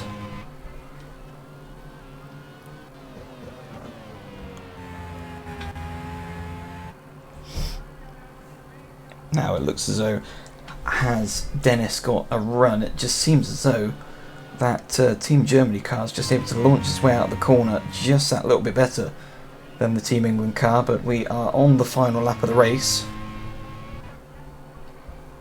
So time is running out for Dennis to find a way through on Wehrlein, as Palou has to tackle the corkscrew one final time, and it's been a dominant performance in this second half of the race from Alex Palou.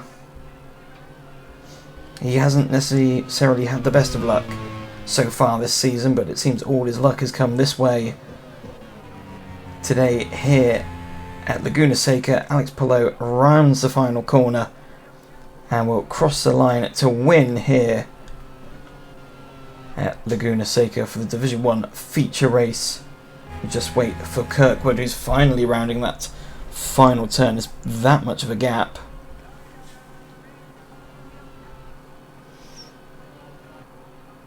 And we wait for De Vries, who will take the final place on the podium. Wehrlein manages to hang on to 4th position ahead of De Vries and Hansen. Sonoda goes through, and then we wait and see Van Gisbergen and Dixon.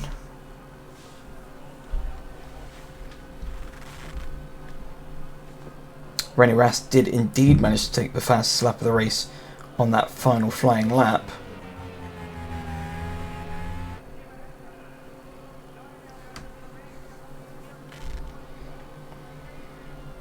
late, and indeed Charles Viet being the final car across the line. So confirmation there, Alex Palou wins here at Laguna Seca ahead of Carl Kirkwood and Nick de Vries in third. Pascal Wehrlein finished fourth with Jake Dennis in fifth, Philip Hansen sixth, Yuki Tsunoda was seventh ahead of both Kiwis of Shane Van Gisbergen and Scott Dixon. Kamui Kobayashi rounding out the top 10 ahead of Will Power, Ugo Ukachukwu and Robin Friends in 13th. Moving further on down the order, Christian Lundgaard was 14th ahead of Stoffel van Dorn, taking that final points paying position ahead of Rene Rast, who was a lap down. Simon Pagenaud was classified, although had the engine failure, and we go on to the retirements of Charles Wirtz, Kevin Magnussen, Enzo Tan, Sebastian Buemi, Sandy Stuvik, Louis Delatraz, Chaz Mostert, Kevin Estra and Daniel Young-Cadea. And after all that, I'll hand you back over to Chris, who will show you the how the points have gone out and how much closer it is at the top of the field. When you talk about being commanding, what a race from Alex Palou. 13 seconds ahead of Carl Kirkwood after he passed him. That is just insane power and insane talent that is. Well, we know it is Alex Palou, don't we? But well done Carl Kirkwood nonetheless for his home race to get second place. Absolutely fantastic. Some brilliant drives. Pascal Wehrlein coming across the line needed those points for himself and for Germany, and both England cars getting across the line for England. That is much better efforts from them. And we can see now in the driver settings, Nick de Vries is in front of the championship with 84 points, 10 ahead of Shane Van Gisbergen of New Zealand. Alex Palou now is only 13 behind Nick de Vries and 71 points. Carl Kirkwood as well gets himself up there, tied on Kevin Estre with 66 points. Sebastian Buemi lurking there with 63. It's very close, going all the way down the field. Rene Rast will be the one that would like to have his fortunes changed at the next race. As does Scott Dixon. He has not really had the best run of form. Okay, it's a BOP heavy car, but he needs something to change for him.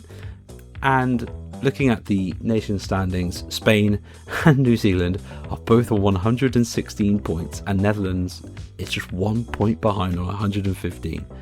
Wow, the field is very close. It's 25 points down to 8th.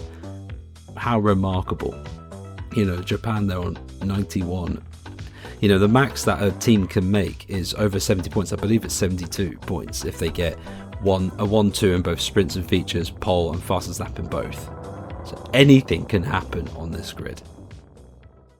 Round 6 is now in the books. Upgrade window is upon us, and teams are now going to be having lots of money, hopefully, and they'll be spending it on power, reliability and downforce, whichever which they want to choose. And then we'll see how things fare at round 7, which will be at Mexico City. Last season, that race was absolutely chaotic. We can't promise anything, but if it's like that last one, we're in for an interesting race for sure. But that will be in a fortnight's time. I have been Chris Kavanagh, your host. Thank you so much for watching. And Ryan's been your commentator. And this is the Nations Cup signing off.